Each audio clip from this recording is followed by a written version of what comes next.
கிறிஸ்து இயேசுவுக்குள் மிகவும் அன்பாய் அழைக்கப்பட்டுள்ள அன்புக்குரிய சகோதர சகோதரிகள் யாவருக்கும் இந்த ஒரு மாலை பொழுதிலே கிறிஸ்து இயேசுவுக்குள்ளான அன்பின் வாழ்த்துக்களை தெரிவித்துக் கொண்டு, விசேஷமாக தேவன் கொடுத்த இந்த ஒரு நாளிலும் கூட நாம் மீண்டுமாக ஒரு சத்திய பாடத்தை தேவனுடைய ஒரு கிருபையினால் இந்த ஒரு நாளிலும் கூட நம்மை கூட்டி சேர்த்து இந்த ஒரு மேலான ஒரு வாய்ப்பை கொடுத்த நம்முடைய பிதாவாகிய தேவனுக்கு நம் இரட்சகராம் இயேசு கிறிஸ்து மூலமாகவே நாம் கோடான கோடி நன்றிகளை தெரிவித்துக் கொண்டு, அன்புக்குரிய சகோதர சகோதரிகளே, நீங்கள் ஆல்ரெடி உங்களுக்கு தெரிஞ்ச ஒரு விஷயம்தான். பாத்தீங்கன்னா ஒரு 2 நாட்களுக்கு முன்பாக கோயம்புத்தூர் பகுதியில இந்த ஜூம் கிளாஸ் மூலமாக பாடம் கேட்ட அநேக சகோதர சகோதரிகள் தேவனோடு நல்மனசாட்சியின் உடன்படிக்கை செய்தார்கள். அநேக தேவனுடைய பிள்ளைகள் அந்த கூடுகையில கலந்து கொண்டாங்க.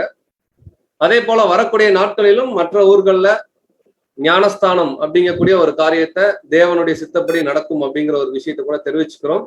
ஸோ ஏன் இப்போ ஞானஸ்தானம் அப்படிங்கிற ஒரு காரியத்தை நம்ம ஒரு முன்னறிமுகமா பாக்குறோமோ அப்படின்னு சொல்லி பார்க்கும் பொழுது, இன்னைக்கு பாடமே பாத்தீங்கன்னா கிறிஸ்துவுக்குள்ளாக தங்களை ஒப்பு கொடுத்த தேவனுடைய பிள்ளைகள் வரக்கூடிய நாட்கள்ல எப்படி இருக்கணும் அப்படிங்கறதுதான் பாடத்துடைய ஒரு மையக்கரு. அப்படின்னா நீ ஒப்பு கொடுக்க ரெடியா இருக்கிறவங்களுக்கு என்ன பிரதர் அப்படின்னா, இப்ப இருந்தே அவர்களுடைய மனநிலைமை கிறிஸ்துவை போல இருக்கணும் அப்படிங்கறதுதான் இந்த ஒரு பாடத்துடைய கருன்னு பாக்குறோம். சோ நம்முடைய சகோதரர் அறிமுகத்திலேயே அவர் சொல்லியிருந்தார், இந்த பூமியில 2 வகையான 2 பேர் தான் பரிபூர்ண மனுஷன் அப்படிங்கிற ஒரு வார்த்தைக்கு தகுதியான நபர்கள் அப்படின்னு பாக்குறோம்.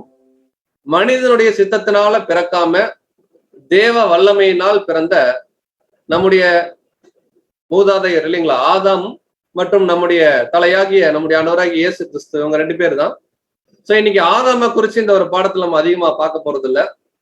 நாம் முழுக்க நம்முடைய ஆண்டவராகிய இயேசு கிறிஸ்து என்னும் பரிபூர்ண மனுஷனை குறிச்சுதான் இந்த ஒரு பாடத்துல நம்ம பார்க்க போறோம். அன்புக்குரிய சகோதர சகோதரிகளே, என்ன ஒரு விசேஷம் அப்படின்னு நீங்க கவனிச்சீங்கன்னா, வேதத்துல நம்ம அநேக விதமான பாடங்கள் படிக்கிறோம், அநேக விதமான சரித்திரங்கள் படிக்கிறோம்.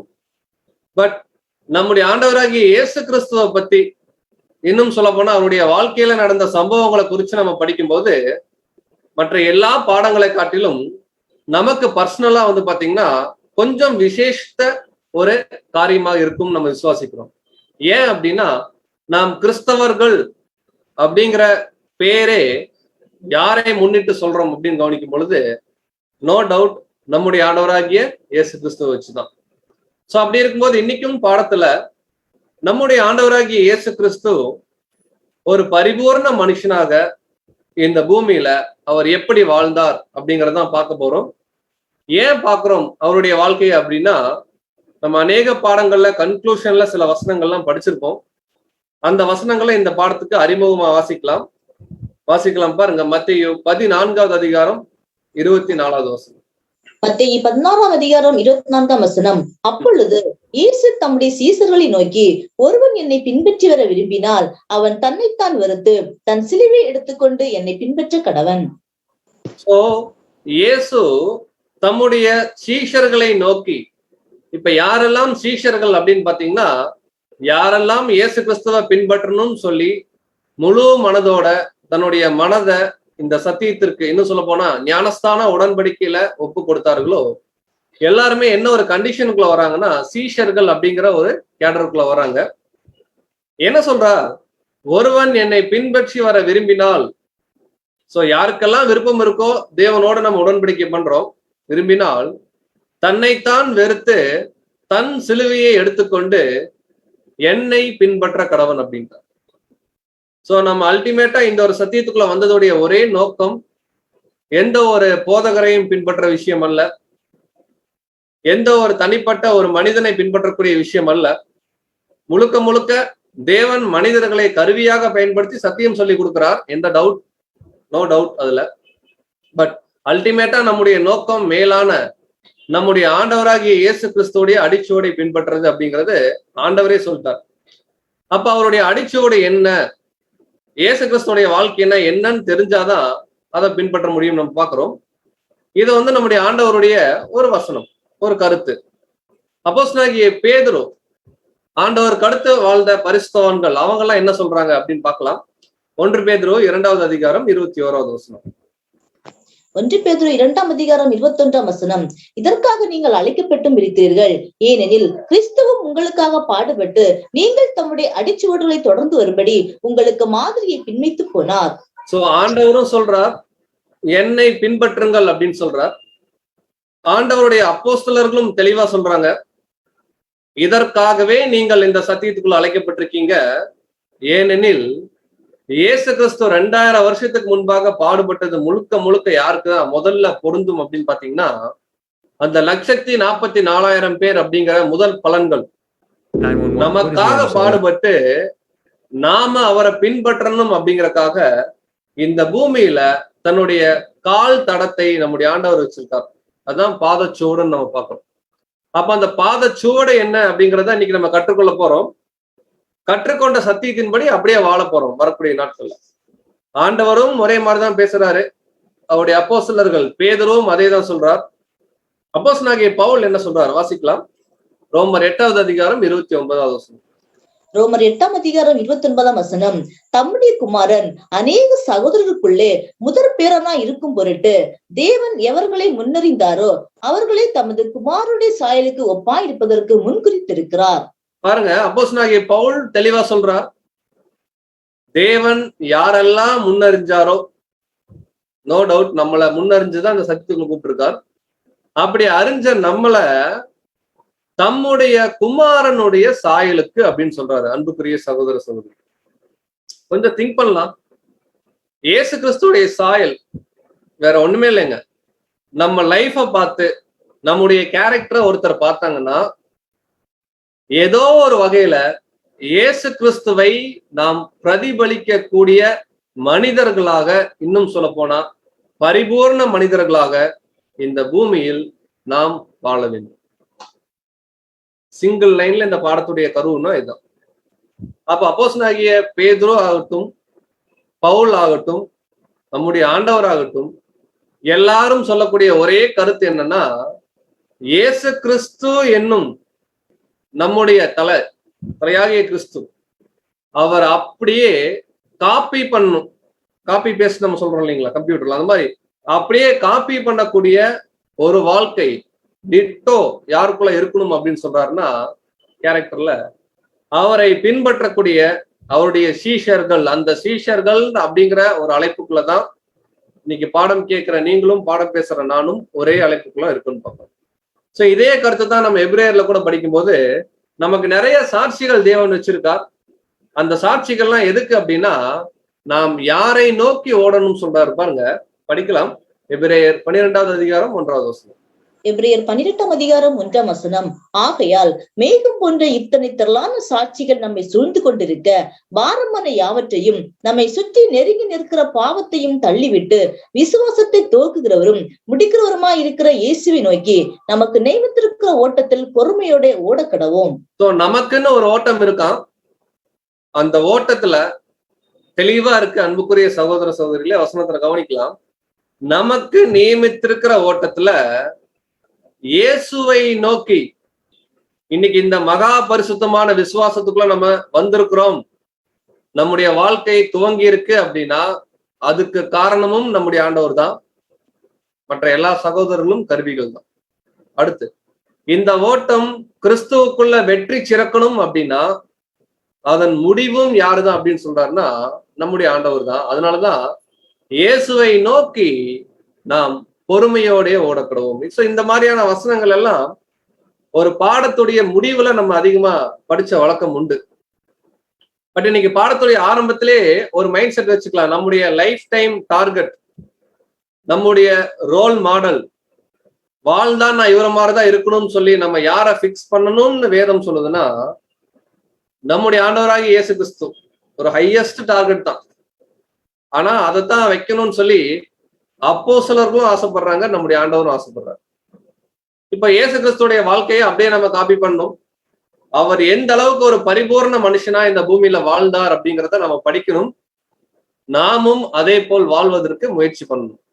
இப்ப ஜெனரலா ஒரு கேள்வி நம்ம மத்தியில கேட்கும்பொழுது, பர்ஃபெக்ட் மேன், அதான் ஆங்கிலத்துல பரிபூர்ணம், தமிழ்ல பரிபூர்ண மனுஷன். பரிபூர்ண மனுஷன்னா என்ன? இன்னைக்கு உலகத்துல நீங்க எடுத்துக்கிட்டீங்கன்னா நல்ல ஒரு ஹைட்டு, ஒரு சரியான ஒரு கலரு, நல்ல ஒரு பிசிக் இருக்கக்கூடிய ஒரு மனுஷனை இன்னைக்கு வந்து பாத்தீங்கன்னா, இன்னைக்கு வந்து உலகத்திலே இவர் தான் ரொம்ப அழகானவர், உலகத்திலே இந்த சகோதரி தான் ரொம்ப அழகானவங்கன்னு சொல்லி நிறைய பட்டங்கள் கொடுத்து பாராட்டுறாங்க. இந்த மாதிரி சரீர தோற்றத்தை வச்சு பரிபூர்ண மனுஷனை நாம் சொல்ல முடியுமா அப்படின்னா கட்டாயம் சொல்ல முடியாது. இன்னைக்கு நம்முடைய ஆவிக்குரிய வாழ்க்கையில் இங்க சரீர தோற்றத்தை குறிச்சு நம்முடைய தேவன் பேசல. இங்க ஒரு மனிதனுடைய மைண்ட், இன்னும் சொல்ல போனா அவங்களுடைய குண லட்சணங்கள் எப்படி இருக்கணும் அப்படிங்கறத இந்த பரிபூர்ண மனுஷன் விஷயத்துல பாக்குறோம். நம்முடைய ஆண்டவராக இயேசு கிறிஸ்து மனிதனுடைய ஒரு சித்தத்தினால பிறக்கல. அவரு கம்ப்ளீட்டா உருவத்திலையும் சரி, அவருடைய கேரக்டர்லயும் சரி ரொம்ப பர்ஃபெக்டா இருக்காரு. இப்ப நம்ம நேரா நமக்கு பின்னாடி வச்சுக்கலாம் பாடத்தை. நம்முடைய ஆண்டவர் குறிச்சு மாத்திரம் இந்த ஒரு 1 hour நம்ம பார்க்கலாம். இயேசு கிறிஸ்துவை பரிபூர்ண மனுஷனாக, இன்னும் சொல்ல போனா ஒரு பரிபூர்ண மனுஷனா இருந்தார் அப்படிங்கிறத எங்க போய் நாம் கண்டுபிடிக்கிறது, அல்லது அவருடைய பரிபூர்ண மனுஷனுக்கு உண்டான வாழ்க்கையை நம்ம எங்க போய் கண்டுபிடிக்கிறது அப்படின்னு ஒரு ஆராய்ச்சிக்குள்ள வரும்போது அதிகமாக நம்முடைய ஆண்டவரை குறிச்சு 4 முக்கியமான சுவிசேஷங்கள்ல எழுதியிருக்கிறாங்க.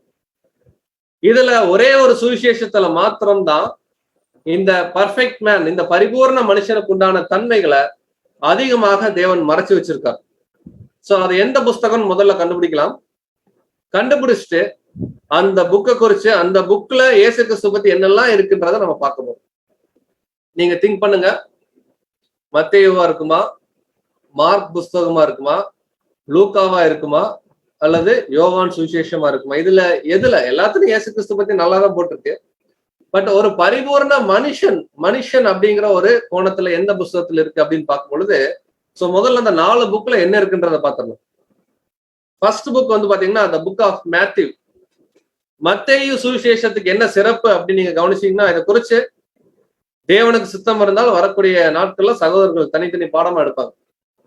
அதிகமா மத்தேயு சுவிசேஷத்துல மத்தேயு தேவனுடைய ஆவியினால எதைதான் அதிகமா சொல்லியிருப்பாருன்னா, அநேக பழைய ஏற்பாட்டு காலத்துல இருக்கக்கூடிய நிறைய தீர்க்க தரிசனங்களை கோட் பண்ணி இயேசு கிறிஸ்து தான் வந்த மேசியா அப்படிங்கிறத அங்க இருக்கக்கூடிய இஸ்ரேல் ஜனங்களுக்கு புரியக்கூடிய வண்ணத்துல அல்லது ப்ரூஃப் பண்ணக்கூடிய வண்ணத்துல நிறைய வசனங்கள் எழுதியிருப்பார். நீங்க நிறைய வசனம் வாசிச்சு பாத்தீங்கன்னா கூட தெரியும். அதாவது ஏசாயா தீர்க்கதரிசியின் மூலமாக முன்னுரைக்கப்பட்டது நிறைவேறும்படிக்கு இது நடந்தது. ஒரு சம்பவம் நடக்கும், உடனே ஏசாயால இப்படி இருக்கு, அதுல சொன்னது நடந்துருச்சு அப்படிம்பாரு. ஒரு சம்பவம் நடக்கும், சகரியா புஸ்தகத்துல இப்படி சொல்லப்பட்டிருக்கு, சகரியால சொல்லப்பட்ட விஷயம் இங்க நிறைவேறிடுச்சு, இப்படியே பேசிட்டு வருவார் மத்தேயு. ஏன் இந்த ஒரு கோணத்துல அவர் எழுதுறாருன்னா, அவருடைய முக்கியமான விஷயம் என்னன்னா, இயேசு கிறிஸ்து தான் மேசியா அப்படிங்கிறத நிறைய பழைய ஏற்பாட்டு காலத்து தீர்க்க தரிசனத்தை மையமா வச்சு அவர் விட்னஸ் பண்ணுவார். பட் ஒரு பரிபூர்ண மனுஷனா எந்த புக்ல இருக்கு அப்படிங்கறதா நம்முடைய கேள்வி. சோ 2வது புக் நம்ம என்ன பார்க்கலாம்னா, மார்க், புக் ஆஃப் மார்க் இல்லைங்களா, காஸ்பல் மார்க்னு சொல்லலாம். சோ மார்க் புஸ்தகத்துல எப்படி இருக்கும்னா, இன்னொரு கோணத்துல தேவன் எழுதியிருப்பார். எப்படி எழுதியிருப்பாருன்னா, இயேசு கிறிஸ்து ஒரு பர்ஃபெக்டான தேவனுடைய சர்வன்ட், தேவனுடைய ஒரு ஊழியக்காரன் அல்லது வேலைக்காரன் அப்படிங்கிற ஒரு கோணத்துல மார்க் புஸ்தகத்துல தேவன் நிறைய விஷயங்களை ரெக்கார்ட் பண்ணியிருப்பார். நிறைய கோணங்கள்ல அவர் எழுதியிருப்பார், நம்ம பாக்குறோம். சோ அடுத்து நம்ம என்ன புஸ்தகம் பார்க்கலாம் அப்படின்னு பாத்தீங்கன்னா, யோவான். இப்ப தெரியும் உங்களுக்கு, ஒரே ஒரு புக் தான் விட்டுருக்கிறோம், அதுலதான் பாடம் இருக்குது. சோ யோவான் சுவிசேஷம் எதை அதிகமா சொல்லும்? நம்ம நிறைய ட்ரினிட்டி பாடத்துல கூட பார்த்திருக்கோம். 3 பேரும், அது ஒண்ணு சொல்ல போனா பிதாவும் குமாரனும் வேற வேற அப்படிங்கிறதுக்கு யோவான் புஸ்தகத்துல எக்கச்சக்கமான வசனங்கள் நம்ம பார்ப்போம். ஃபர்ஸ்ட் வசனமே ஆரம்பிக்கும், ஆதியிலே வார்த்தை இருந்தது, அந்த வார்த்தை தேவனிடத்தில் இருந்தது, அந்த வார்த்தை தேவனா இருந்தது அப்படின்னு சொல்லி ஒரு வசனம் ஆரம்பிக்கும். சோ இங்க இருந்தே அந்த பிதா வேறு குமாரன் வேறுங்கிறத நம்ம பிரிச்சு படிச்சுட்டு வந்திருப்போம். சோ கம்ப்ளீட்டா புக் ஆஃப் ஜான் என்னதான் அங்க சொல்லப்பட்டிருக்குன்னு பாத்தீங்கன்னா, இவர் சன் ஆஃப் காட், இவர் தான் வந்து பாத்தீங்கன்னா தேவனுடைய குமாரன் அப்படிங்கிறத யோவான் அதிகமா எழுதிட்டு இருப்பார். பட் இன்னைக்கு பாடம் நாம் பார்க்கக்கூடிய ஒரு பரிபூர்ண மனுஷன், ரொம்ப வந்து ஒரு பியூட்டிஃபுல்லான விஷயங்க. இந்த காரியத்தை லூக்கா எழுதின இந்த ஒரு கோணத்தை நம்ம புரிஞ்சுக்கிட்டோம் அப்படின்னா ரொம்ப எளிமையா இருக்கும் பாடம். அதே போல ரொம்ப உணர்வு பூர்வமா போய் இந்த அளவுக்கு இயேசு கிறிஸ்து ஒவ்வொரு விஷயத்தையும் பார்த்து பார்த்து பண்ணாரா தன்னுடைய வாழ்க்கையில அப்படின்னு கவனிக்கும் போது கட்டாயமாக நாமும் அந்த மாதிரி இருக்கணுங்கிற ஒரு உள்ளுணர்வை கட்டாயம் தேவன் ஏற்படுத்துவார். சோ பரிபூர்ண மனுஷன் இயேசு கிறிஸ்து ஒரு பர்ஃபெக்ட் மேன். தேவனுடைய குமாரன் விட்டுருங்க, பரிசுத்த ஆவியில பிறந்தார் அப்படிங்கிறத விட்டுருங்க, தேவனுடைய ஊழியக்காரன் அப்படிங்கிறத விட்டுருங்க, ஒரு பரிபூரண மனுஷன் இந்த பூமியில வாழ்ந்தார். எப்படி வாழ்ந்தார் அப்படிங்கறதுதான் ரொம்ப அருமையா போர்ட்ரேட் பண்ணி ஒரு உருவகமாக நிறைய வசனத்தின் மூலமா நம்முடைய ஆண்டவருடைய வாழ்க்கைய அருமையாக எழுதினவர் தான் யார் அப்படின்னு பாத்தீங்கன்னா லூக்கா. இந்த லூக்காவை குறிச்சும் வரக்கூடிய நாட்கள்ல கட்டாயம் நம்ம ஒரு பாடம் பார்க்கலாம், தேவன் அனுமதிச்சாருன்னா. ரொம்ப அருமையான ஒரு சகோதரன் லூக்கா. சோ இந்த லூக்கால தான் பரிபூர்ண மனுஷன் அப்படிங்கிற இந்த ஒரு பொக்கிஷம் மறைஞ்சிருக்கிறத நம்ம கவனிக்கிறோம் அன்புக்குரிய சகோதர சகோதரிக்கு. சோ முதல் விஷயம் என்ன கவனிக்கலாம் அப்படின்னு பாத்தீங்கன்னா, நம்ம எல்லாரும் ஞானஸ்தானம் எடுத்துட்டோம், ஒரு சிலர் எடுக்க போறோம். சென்னையில இருக்கிற சகோதரர்கள் இன்னும் 2 வாரத்துல பிளான் பண்ணிட்டு இருக்காங்க. இந்த மாதிரி நிறைய இடங்கள்ல இருக்கு. திருச்சியில கொஞ்சம் டைம் எடுத்து எடுக்க போறாங்க. மற்ற எல்லா ஊர்லயும் ஆல்மோஸ்ட் எடுத்தாச்சு இல்லைங்களா? சோ ஞானஸ்தானம் எடுத்தோன்னே நம்முடைய டார்கெட் என்னதான் அப்படின்னு பாத்தீங்கன்னா, இயேசு கிறிஸ்து மாதிரி வாழணும் அப்படிங்கிறது தான். இப்ப நம்மளால வாழ முடியுதா, அல்லது நம்ம இருக்கக்கூடிய இந்த சூழ்நிலைகள்ல அந்த மாதிரி பர்ஃபெக்டா இருக்க முடியுதா அப்படின்னு கேட்டா, நம்ம சில சாக்கு போக்குகள் சொல்லுவோம். சமீபத்துல சாக்கு போக்குன்னு வேற ஒரு சப்ஜெக்ட் நம்ம பார்த்திருந்தோம் இல்லைங்களா? நிறைய எக்ஸ்கியூசஸ் கேட்போம். என்னெல்லாம் கேட்போம் அப்படின்னு பாத்தீங்கன்னா, முதல் விஷயம், நாம கிறிஸ்துவை போல வாழ முடியாததுக்கு சொல்லக்கூடிய பிரதான விஷயம் என்னவா இருக்குன்னு பாத்தீங்கன்னா, நம்முடைய குடும்ப சூழ்நிலை. அன்புக்குரிய சகோதர சகோதரிகளே, நல்லா நம்ம புரிஞ்சுக்கலாம். ஏன் பிரதர் ரொம்ப டெடிகேட்டிவா இருக்க முடியல, ஏன் கிறிஸ்து மாதிரி வாழ முயற்சி பண்ணியும் நிறைய முறை நம்ம மீட்டிங் நம்ம அட்டன் பண்றதை நம்ம தவிர்ப்போம், நிறைய முறை சத்தியத்துக்கு முக்கியத்துவம் கொடுக்கறத சற்று விலகி போகக்கூடிய தருணம் வரும். இதெல்லாம் ஏன் ஏன் அப்படின்னு சொல்லி ஒரு கேள்வி கேட்டோம்னா, நம்ம மனசுல வரக்கூடிய ஒரே விஷயம்தான், என்னுடைய குடும்ப சூழ்நிலை அப்படிங்க. ரொம்ப ஈஸியா சொல்லிடுவோம். அந்த பிரதர் அவருக்கு பிரச்சனை இல்லை, அவரு பக்கவா இருக்கிறாரு, அவரு ஓரளவு செட்டில்டா இருக்கிறாரு, அழகா மீட்டிங் எல்லாம் அட்டன் பண்றாரு, நல்லா ஊழியம் பண்றாரு, பிரச்சனை இல்லை. பட் என்னுடைய குடும்பம் அப்படி இல்லை, எனக்கு நிறைய பர்டன் இருக்கு. அதுலயும் ஸ்பெஷலா நாம எல்லாருமே அதிகமா சொல்லக்கூடிய ஒரு குறை, தேவன் நம்மளை குறையா வச்ச மாதிரி நம்ம ஃபீல் பண்ணக்கூடிய விஷயம் என்னன்னா, நம்முடைய குடும்பத்தில் இருக்கக்கூடிய பினான்சியல் ஸ்டேட்டஸ் சொல்லுவோம். சரியா வருமானம் இல்லை பிரதர், சரியா பாத்தீங்கன்னா என்ன சொல்றதுன்னா, ஓரளவுக்கு குடும்பம் நடத்துற மாதிரியான ஒரு சூழ்நிலை கூட இல்லை, அதனாலதான் அதிகமா வேலைக்கு போயிட்டு சில முறைகள்ல சத்தியத்தை கூட கேட்க முடியாத ஒரு சூழ்நிலை, குடும்ப கஷ்டம் நிறைய சொல்லுவோம். ஒவ்வொருத்தருக்கும் ஒவ்வொரு விதத்துல இருக்கும். ஒரு சிலருக்கு பினான்ஸ்ல இருக்கலாம், ஒரு சிலருக்கு வேற ஏதாவது சூழ்நிலை இருக்கலாம். பட் ஏதோ ஒரு சூழ்நிலை, நாம் வாழ்கின்ற குடும்பம் அப்படிங்கக்கூடிய இந்த ஒரு குடும்ப சூழ்நிலையை நம்ம சொல்வது உண்டு. ஆனா இதே பூமியில 2000 வருஷத்துக்கு முன்பாக நம்மை விட மிக மிக ஒரு ஏழ்மையான ஒரு குடும்பத்துல பிறந்த ஒரு மனிதன் தான் யார் அப்படின்னு பாத்தீங்கன்னா, நம்முடைய ஆண்டவர் இயேசு. எப்படி பிரதர் நம்மளை விட ரொம்ப ஏழ்மையா, எப்படி நீங்க சொல்றீங்க? இயேசு கிறிஸ்து நீங்க போய் பாத்தீங்களா இயேசு கிறிஸ்து ரொம்ப ஏழையா இருந்தாருன்னு? அவர் ஒரு தச்சன் தானே, நல்ல பணம் இருந்திருக்குமே அப்படின்னு கூட நிறைய நீங்க சொல்லலாம், யோசிக்கலாம். இப்பதான் தேவன் நமக்கு சில வசனங்களை கொடுக்குறாரு. நம்ம இந்த பாடத்துல சில வசனங்களை நம்ம படிக்க மாட்டோம், ஓரளவு நம்ம சொல்லும் போது நீங்க புரிஞ்சுக்குங்க. படிக்க சொல்லும் போது அந்த வசனத்தை மாத்திரம் கவனிச்சுக்கலாம். சோ லூக்கா 2ஆம் அதிகாரம் 24ஆம் வசனத்துல வரும்போது இந்த வசனம் மாத்திரம் முக்கியமான வசனம், இதை மட்டும் சகோதரி வாசிச்சிருங்க. லூக்கா 2:24. லூக்கா 2ஆம் அதிகாரம் 24ஆம் வசனம், கர்த்தருடைய நியாய பிரமாணத்தில் சொல்லி இருக்கிறபடி ஒரு ஜோடு காட்டு புறாவையாவது 2 புறா குஞ்சுகளையாவது பலியாக செலுத்தவும் அவரை எருசலேமுக்கு கொண்டு போனார்கள். சோ இங்க என்ன ஒரு காரியம் தேவன் சொல்றாருன்னா, இங்க நம்முடைய ஆண்டவராகிய இயேசு கிறிஸ்து பிறந்துடுறார் பாருங்க. லூக்கால தான் ஆரம்பிக்கிறோம் வசனத்தை. அப்படி அவர் பிறந்த உடனே அவருடைய குடும்பம் மரியாளும் இல்லைங்களா யோசேப்பும் பலி செலுத்த போறாங்க. சோ இதெல்லாம் நியாயப்பிரமாணத்தை நீங்க கவனிச்சீங்கன்னா, ஒரு ஸ்திரீ பிள்ளை பேரு பெற்ற உடனே ஒரு சில குறிப்பிட்ட நாட்களுக்கு அவங்க தீட்டா இருப்பாங்க. சில அவங்களுடைய சரீர பிரகாரமான சில சுத்திகரிப்புக்காக அவங்க தீட்டா இருப்பாங்க. அந்த நாட்கள் நிறைவேறின பிறகுதான் பலிகளை எடுத்துட்டு போகணும் தேவன்கிட்ட. எதுக்கு பலினா, இந்த மாதிரி அருமையான குழந்தைய கொடுத்தீங்கன்னு சொல்லி தேவனுக்கு தேங்க்ஸ் சொல்றது. இப்ப என்ன சொல்றாருன்னா, எதை எடுத்துட்டு போனாங்கன்னு சொல்றாருன்னா, புறா குஞ்ச எடுத்துட்டு போனதா வசனம் சொல்லப்பட்டிருக்கு. அப்படின்னா ஏன் புறா குஞ்ச எடுத்துட்டு போனாங்க மரியாள் அப்படிங்கறத கவனிக்கலாம். லேவியராகமம் 12ஆம் அதிகாரம் 18ஆம் வசனம். இங்க ஸ்கிரீன்ல பாத்து. லேவியராகமம் 12ஆம் அதிகாரம் 18ஆம் வசனம். ஆட்டுக்குட்டியை கொண்டு வர அவளுக்கு சக்தி இல்லாதிருந்தால் 2 காட்டு புறாக்களையாவது 2 புறா குஞ்சுகளையாவது ஒன்றை சர்வாங்க தகன பலியாகவும் மற்றொன்றை பாவ நிவாரண பலியாகவும் கொண்டு வர கடவுள். அதனால் அதனாலே அவள் பாவ நிவர்த்தி செய்ய கடவுள், அப்பொழுது அவள் சுத்தமாவாள். அவங்களுடைய சரீரத்துல ஒரு சுத்திகரிப்பு அங்க நிகழும். இங்க வசனம் கவனிக்கும் போது அன்புக்குரிய சகோதர சகோதரர்களே, நியாயப்பிரமாணத்துல தேவன் கிளியரா கொடுக்கிறார். ஆட்டுக்குட்டியை கொண்டு வர அவளுக்கு சக்தி இல்லாதிருந்தால், ஒரு ஆட்டுக்குட்டியோடைய விலை எவ்வளவுங்க நீ? அதனாலதான் நாம் பாடத்துல சொன்னோம், நம்மை விட மிக மிக மிக ஒரு ஏழ்மையான ஒரு குடும்பத்துல பிறந்தவர் தான் நம்முடைய ஆண்டவராகிய இயேசு கிறிஸ்து. ஏன்னா மரியாள் அங்க ஒரு ஆட்டுக்குட்டி கொண்டு போல, புறா குஞ்சை எடுத்துட்டு போறாங்கன்னா வசனம் சொல்றது எப்பதான் இதை எடுத்துட்டு போகணும்னு சொல்றாங்கன்னா, ஆட்டுக்குட்டியை கொண்டு வர அவளுக்கு சக்தி இல்லாதிருந்தா. சக்தின்னா என்னங்க, இந்த பலமா இழுத்துட்டு போறது இல்ல, அதுக்கு கூட ஒரு திராணி இல்ல, ரொம்ப ஏழ்மையா இருக்கிறாங்கன்னா 2 காட்டு புறாக்களையாவது 2 புறா குஞ்சுகளையாவது என்ன பண்ணாங்க.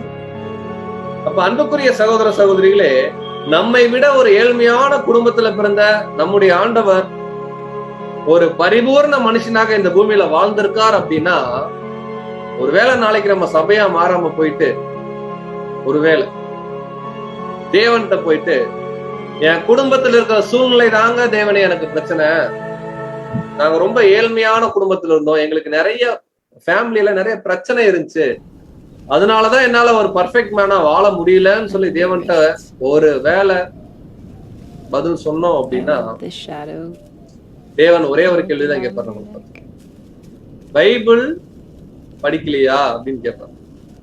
ரொம்ப தெளிவா சொல்றார், அவருடைய குமாரன் இந்த உலகத்திலேயே ரொம்ப ஒரு ஏழ்மையான ஒரு குடும்பத்துல பிறக்கிறார், தெருவுடைய முன்னணியில கிடத்தப்பட்டார், பிறந்த உடனே கஷ்டம், எகிப்து கொண்டு போனாங்க, ரொம்ப அலைச்சல், நிறைய விஷயம் நடந்துச்சு, எந்த மனுஷனுக்கும் நிகழாத ஒரு விஷயம். அந்த மாதிரி ஒரு சூழ்நிலையில பிறந்த என்னுடைய குமாரனே இப்படி ஒரு வாழ்க்கையை வாழும்போது, அவரை விட ஒரு பெட்டரான ஒரு லைஃப், அவரோட பெட்டரான ஒரு ஃபேமிலி லைஃப்குள்ளதான் இன்னைக்கு நம்ம இருக்கோம், நீங்க ஏன் வாழலன்னு கேட்பேன். சோ ஃபர்ஸ்ட் விஷயம், நாம் இயேசு கிறிஸ்துவை போல வாழ முடியாததுக்கு நம்முடைய குடும்பத்தை ஒருபோதும் ஒரு சூழ்நிலையிலும் நம்மால் காரணம் சொல்ல முடியாது. காரணம் எல்லாத்துக்குமே சத்தியத்துல நமக்கு விடை இருக்கு. நீங்க பினான்சியல் மாத்திரம் இல்ல, நீங்க என்ன கேள்வி கேட்டாலும் தேவன் அதுக்கு சத்தியத்துல பதில் வச்சிருக்காரு. சோ முதல் விஷயம். ரெண்டாவது, நம்முடைய ஆண்டவராய் இயேசு கிறிஸ்து பரிபூர்ண மனுஷனா வாழ்ந்தார் அப்படிங்கிறத 3 முக்கியமான கோணங்கள்ல பார்க்க போறோம். இப்ப நம்ம முதல் கோணத்துக்குள்ள நம்ம போயிட்டு இருக்கோம். சோ இன்னைக்கு நம்ம வாழ்றோம் பாருங்க அன்புக்குரிய சகோதரர், இப்ப நம்ம இருக்கிறோம் கிறிஸ்துவுக்குள்ள, நம்ம உடன்படிக்கை செஞ்சாச்சு, ஒரு கிறிஸ்தவனா இன்னைக்கு நம்ம இருக்கிறோம். நம்ம அதிகமா எங்கெல்லாம் போய் கலப்போம் இந்த பூமியிலன்னு பாத்தீங்கன்னா, ஒண்ணு நம்முடைய சபை கூடுகை, சத்தியம் பேசக்கூடிய இடத்துக்கு நம்ம போவோம், அங்க இருக்கிற பிரதர்ஸ் சிஸ்டர்ஸோட நம்ம பழகுவோம், அது ஒரு இடம், அது நம்முடைய ஆவிக்குரிய குடும்பம், டிவைன் ஃபேமிலின்னு பார்ப்போம். ரெண்டாவது உலகம், ஆபீஸ் போவோம், காலேஜ் போவோம், இந்த மாதிரி இல்லைங்களா, வேலைக்கு போறக்கூடிய இடத்துல இந்த மாதிரி இருக்கிறது ஒரு இடம், அங்க நம்ம கலந்துப்போம். மூணாவது, ஒருவேளை நமக்கு விரோதமா யாராவது நிறைய தவறுகள் பண்ணியிருப்பாங்க, அவங்கள நம்ம ஃபேஸ் பண்ணக்கூடிய சூழ்நிலையில இருக்கலாம், அந்த சூழ்நிலையில நம்ம எப்படி நடந்துக்கிறது. ஒருவேளை நமக்கு நிறைய தொந்தரவுகள் கொடுக்குற மாதிரி சில நபர்கள் இருப்பாங்க, அவங்க பாவம் பண்ணிருக்க மாட்டாங்க, நமக்கு தொந்தரவு கொடுப்பாங்க, டிஸ்டர்பன்ஸா இருப்பாங்க, அவங்க மத்தியில நம்ம எப்படி நடந்துக்கிறது. ஒருவேளை நமக்கு விரோதமா ஒருத்தர் தப்பு பண்ணியிருப்பார், தப்பு பண்ணவர் நம்முடைய அண்ணனோ பெரியப்பாவோ சித்தப்பாவோ ரொம்ப மோசமா நடந்துட்டேன், என்னை வந்து மன்னிச்சிருங்கன்னு சொல்லும்போது நாம் அவரை என்ன பண்ணணும்? இந்த மாதிரி அநேக விதமான பிராக்டிக்கலான சில கேள்விகளுக்கு நம்முடைய ஆண்டவராகிய இயேசு கிறிஸ்து ஒரு தெளிவான ஒரு பதில் கொடுத்தார். சோ முதல்ல நம்ம சம்பவம் என்ன பார்க்கலாம் அப்படின்னு பாத்தீங்கன்னா, உங்களுக்கு இதோடைய சுருக்கத்தை மாத்திரம் நான் சொல்றேன். நீங்க வசனம் குறிச்சு கட்டாயம் நீங்க படிச்சுக்கணும். ஏன்னா இந்த பாடம் கொஞ்சம் பெரிய பாடம்ன்றதுனால நம்ம குறித்த நேரத்துக்கு நம்ம முடிச்சுக்கணும். சோ முதல் விஷயம் என்ன அப்படின்னு பார்க்கும் பொழுது, லூக்கா பாடம் முழுக்க லூக்கால தான் இருக்கும். லூக்கா அருமையா வந்து போர்ட்ரேட் பண்ணியிருப்பார். லூக்கா 7ஆம் அதிகாரம் 36 38 வசனங்கள் நீங்க வாசிச்சு பாத்தீங்கன்னா, ஒரு பாவியாகிய ஒரு ஸ்திரீ வந்து நம்முடைய ஆண்டவரை பார்க்க வருவாங்க. நம்முடைய ஆண்டவர் அப்ப எங்க இருப்பாருன்னா, ஒரு பரிசேயனுடைய வீட்டுல பந்தி இருக்க வந்திருப்பார். சடனா இந்த சகோதரி என்ன பண்ணுவாங்கன்னா, வெளியேறப்பெற்ற ஒரு தைலம் இருக்கும், அந்த தைலத்தை உடைச்சு ஊத்தி தன்னுடைய தலைமுடியினால இயேசு கிறிஸ்துவோட என்ன பண்ணுவாங்கன்னா பாதத்தை அவங்க கழுவிட்டு இருப்பாங்க. இப்ப இந்த காட்சியை வந்து ஒரு பரிசேயன் பாக்குறாரு. நல்லா கவனிக்கலாம் அன்புக்குரிய சகோதர சகோதரிகளே. இங்க இயேசு கிறிஸ்து இடத்துல புது சிஷ்டியாகி நம்மளை வச்சுக்கலாம். பாவம் பண்ண ஒரு அம்மா, தன்னை பரிசுத்தவான் என்று சொல்லிக் கொள்ளக்கூடிய ஒரு பரிசேயன் அவர் அங்க இருக்கிறார். இப்ப இந்த பரிசேயனுடைய மனசுக்குள்ள என்ன எண்ணம் போகுதுன்னா, இயேசு கிறிஸ்து எவ்வளவு பெரிய ஒரு பரிசுத்தவான், ஒரு பாவம் பண்ண அம்மா வந்து அவருடைய காலை தொட்டுட்டு இருக்கு, எட்டி உதைச்சு அந்த பக்கம் தள்ளி விடாம அத அங்கீகரிக்கிறாரே அப்படின்னு சொல்லி அவர் மனசுக்குள்ள ஒரு எண்ணம். இப்ப இந்த பரிசேயனுக்கு புரியறதுக்காக இயேசு கிறிஸ்து ஒரு ஊமையை அங்க பேசுறார். இந்த ஊமையை குறித்து நம்ம வாசிக்கலாம். லூக்கா 7ஆவது அதிகாரம் 41ஆம் வசனம் முதல் ஒரு சில வசனங்கள் வாசி. லூக்கா 7ஆம் அதிகாரம் 45 முதல். அப்பொழுது அவர் ஒரு இடத்தில் 2 பேர் கடன்பட்டிருந்தார்கள். ஒருவன் 500 வெள்ளிக்காசும் மற்றவன் 50 வெள்ளிக்காசும் கொடுக்க வேண்டியதா இருந்தது.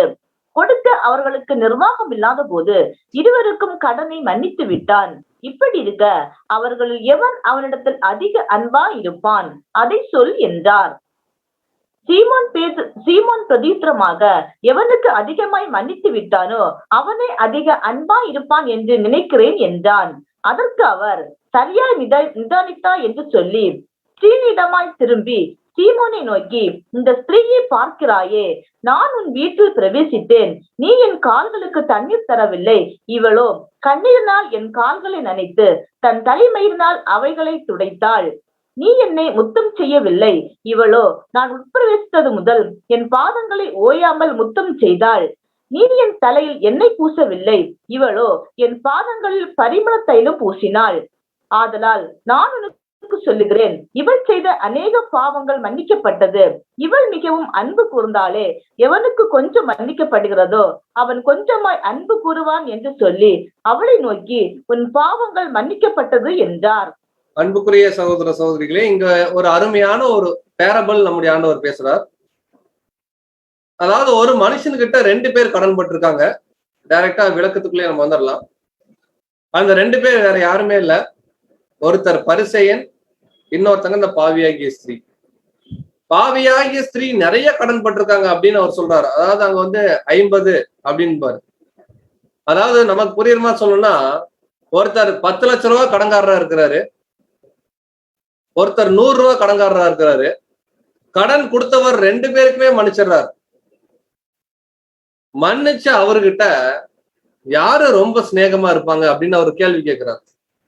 உடனே அவர் சொல்றாரு, யாரு அதிகமா கடன் வாங்கியிருந்தாங்களோ அவங்கதான் ஆண்டவரே அப்படின்னு சொல்லும்போது, உடனே திரும்பி நேரடியான அந்த பாடத்தை பேசுறாரு. இந்த ஸ்திரீ நிறைய பாவம் பண்ணிருக்கு, எக்கச்சக்க கடன். நீ கொஞ்சமா பாவம் பண்ணிருக்க, கொஞ்சம் கடன். இப்ப நான் 2 பேருக்குமே மன்னிக்கிறேன். ஏன்னா பாவத்தை மன்னிக்கதான் நான் உலக ரட்சகரா வந்திருக்கேன். இப்ப 2 பேருக்கும் பாவம் மன்னிச்சா 2 பேர்ல யார் என் மேல அன்பா இருப்பாங்கன்னு அவர் இன்டைரக்டா சொல்லும்போது, நான் உன் வீட்டுக்கு வந்தேன், நீ என்னுடைய பாதத்தை கழுவுல. அதாவது ஒரு உபசரிப்பை குறிச்சு அவர் பேசுறாரு. எனக்கு வந்து தண்ணீர் கொடுக்கல இல்லைங்களா. இந்த ஸ்திரீயோ எல்லா விஷயத்தையும் பண்றாங்க. காரணம், அவங்க செய்த அநேக பாவங்கள் மன்னிக்கப்படுது அப்படின்றார். அன்புக்குரிய சகோதர சகோதரிகளே, ஒரு பரிபூர்ண மனுஷனுடைய கோணம் கொஞ்சம் நல்லா திங்க் பண்ணுங்க. நம்முடைய சாதாரண கண்ணோட்டமும் இயேசு கிறிஸ்து என்னும் பரிபூர்ண மனிதனுடைய கண்ணோட்டமும் இங்க எப்படி இருக்குன்னு பாத்தீங்கன்னா, உதாரணத்துக்கு நாம் சபையில இருக்கிறோம், சபை கூடுகையில கலந்துக்கிறோம். 2 சகோதரர்கள் இருக்கிறாங்க. அதாவது இயேசு கிறிஸ்து மாதிரி நம்ம இருக்கணும் அப்படிங்கறதுக்காக இதை நம்ம பாக்குறோம். நம்மளை இயேசு கிறிஸ்துன்னு உடனே நம்ம மெச்சிக்கொள்ள வேணாம், அதுக்காக நம்ம முயற்சி பண்றோம். இப்ப நம்ம இயேசு கிறிஸ்து மாதிரி, ஏன்னா கிறிஸ்து நமக்குள்ள இருக்கார். இப்ப ஒரு சகோதரன் சில தவறுகள் பண்ணிட்டார். ஒரு சகோதரன் தவறெல்லாம் பெருசா பண்ணல, ஒரு அளவான மிஸ்டேக்ஸ் தான் பண்ணியிருக்கார். இப்ப நம்ம யாரு கூட அதிகமா பழகுவோம்? வழக்கமா தப்பு பண்ண பிரதரை, தப்பு பண்ண சிஸ்டரை கொஞ்சம் அப்படி டிஸ்டன்ஸ்ல வச்சுக்குவோம். காரணம் என்னன்னா, அவங்க கூட சேர்ந்தா நம்ம பேர் என்ன ஆயிரும்? கெட்டு போயிடும். இது சாதாரண மனிதனின் பார்வை. அன்புக்குரிய சகோதர சகோதரி, ஒரு பரிபூர்ண மனுஷனுடைய பார்வை எப்படி இருக்கணும்னா, 2 பேருமே ஈக்குவல். காரணம், அவர் தவறு பண்ண அந்த சகோதரன், உதாரணத்துக்கு இந்த பாவியாகிய ஸ்திரீ மாதிரி இருக்கக்கூடிய சகோதரன் இப்ப மனம் திரும்புறார், தன் பாவத்தை கன்ஃபஸ் பண்றார். இப்போ அவர்கிட்ட நம்ம அதிகமான நம்ம ஒரு பாவ மன்னிப்புங்கிற ஒரு அன்பை செலுத்தினா அவர் தேவனுடைய திட்டத்துக்குள்ள நல்லா மீண்டு வருவாருங்கிறத நம்முடைய ஆண்டவர் புரிஞ்சுக்கிட்டார். அவர் சொன்னாரு, அந்த மேலோட்டமான வாழ்க்கை வாழ்ற பரிசேயனை காட்டிலும் பாவம் பண்ணி மனம் திரும்பினா இந்த ஸ்திரீ ரொம்ப அன்பு செலுத்துவாங்க தேவனுக்காகன்னு சொல்லி அதை கன்க்ளூட் பண்ற. இது நம்பர் 1 டெஸ்ட். இனி வரக்கூடிய நாட்கள்ல நாம் சபை கூடுகையில சகோதர சகோதரிகள் கூட ஒன்னா இருக்கும்போது நாம் பழகக்கூடிய விதம் எப்படி இருக்கணும் அப்படின்னு பாத்தீங்கன்னா, எல்லா சகோதர சகோதரிகளுமே நமக்கு ஈக்குவல் தான். யாரும் ஒரு படி மேல இல்லை. எல்லாரும் தேவனால அபிஷேகம் பண்ணப்பட்டவங்க. ஒரு சிலர் பலவீனத்துல தவறு பண்றாங்க. ஒருவேளை அதை மனம் வருந்தி அவங்க கன்ஃபஸ் பண்ணி திரும்ப தேவனோடு ஐக்கியப்படும் போது நாம் அவர்களை அங்கீகரிக்கக்கூடிய ஒரு மனப்பக்குவத்துக்குள்ள நாம் இருக்கணும். அன்புக்குரிய சகோதர சகோதரி, இப்படி இருந்தாதான் நாம் யார் அப்படின்னு பாத்தீங்கன்னா பர்ஃபெக்ட் மேன். இப்படி இருந்தவர் தான் நமக்கு ரோல் மாடல்.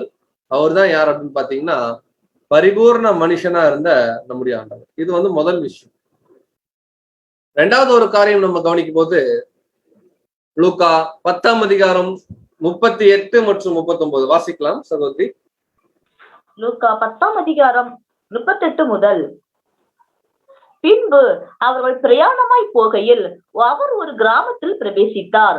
அங்கே மார்த்தாள் என்னும் பேர் கொண்ட ஒரு ஸ்திரீ அவரை தன் வீட்டிலே ஏற்றுக்கொண்டாள். அவளுக்கு மரியாள் எனப்பட்ட ஒரு சகோதரி இருந்தாள்.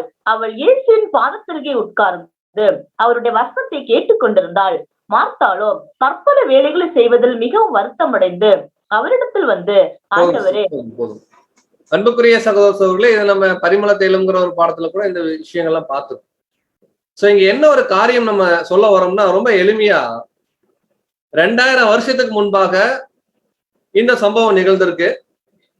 எந்த தேசத்துலன்னு பாத்தீங்கன்னா மிடில் ஈஸ்ட். இன்னைக்கு மிடில் ஈஸ்ட் தேசத்துல, அதாவது இன்னைக்கு இஸ்ரேல் போன்ற அதை சுத்தி இருக்கக்கூடிய அரபு நாடுகள்ல ஸ்திரீகளை யாராவது மதிப்பார்களா அப்படின்னு ஒரு கேள்வி கேட்டோம்னா அது பெரிய கொஸ்டின். 99% அப்படி வாய்ப்பே இல்லை. ஸ்திரீகளை மதிக்க மாட்டாங்க. அவர்கள் ஒரு விலை பொருளை போல, ஒரு அடிமைகளை போல, சொல்றத செய்யுங்க அப்படிங்கிற ஒரு கண்டிஷன்ல தான் நீங்க வச்சிருக்காங்க மனிதர்கள்.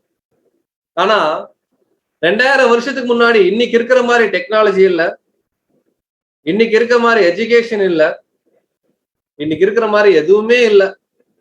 ஆனா 2000 வருஷத்துக்கு முன்பாகவும் ஸ்திரீகளுக்கு, இன்னும் சொல்ல போனா ஸ்திரீகள் இயேசு கிறிஸ்துடைய ஊழியத்துக்குள்ள வருவதற்கு ஆண்டவர் அதிக முக்கியத்துவம் கொடுத்திருக்கிறத இந்த வசனத்துல பார்த்தோம்.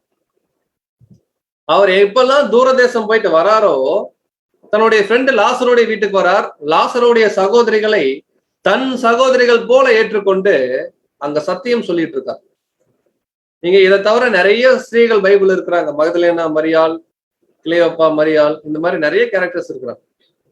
அநேக ஸ்திரீகள் இயேசு கிறிஸ்து பின்னாடி ஊழியம் பண்ண வந்தாங்க. காரணம், அந்த ஸ்திரீகளுக்கும் சரியான வாய்ப்பை கொடுத்து அவங்களும் இந்த சபை அழைப்புக்குள்ள இருக்கிறாங்க அப்படிங்கிறத ஆண்டவர் ஒவ்வொரு முறையும் வெளிப்படுத்தினார், அன்பு செலுத்தினார்.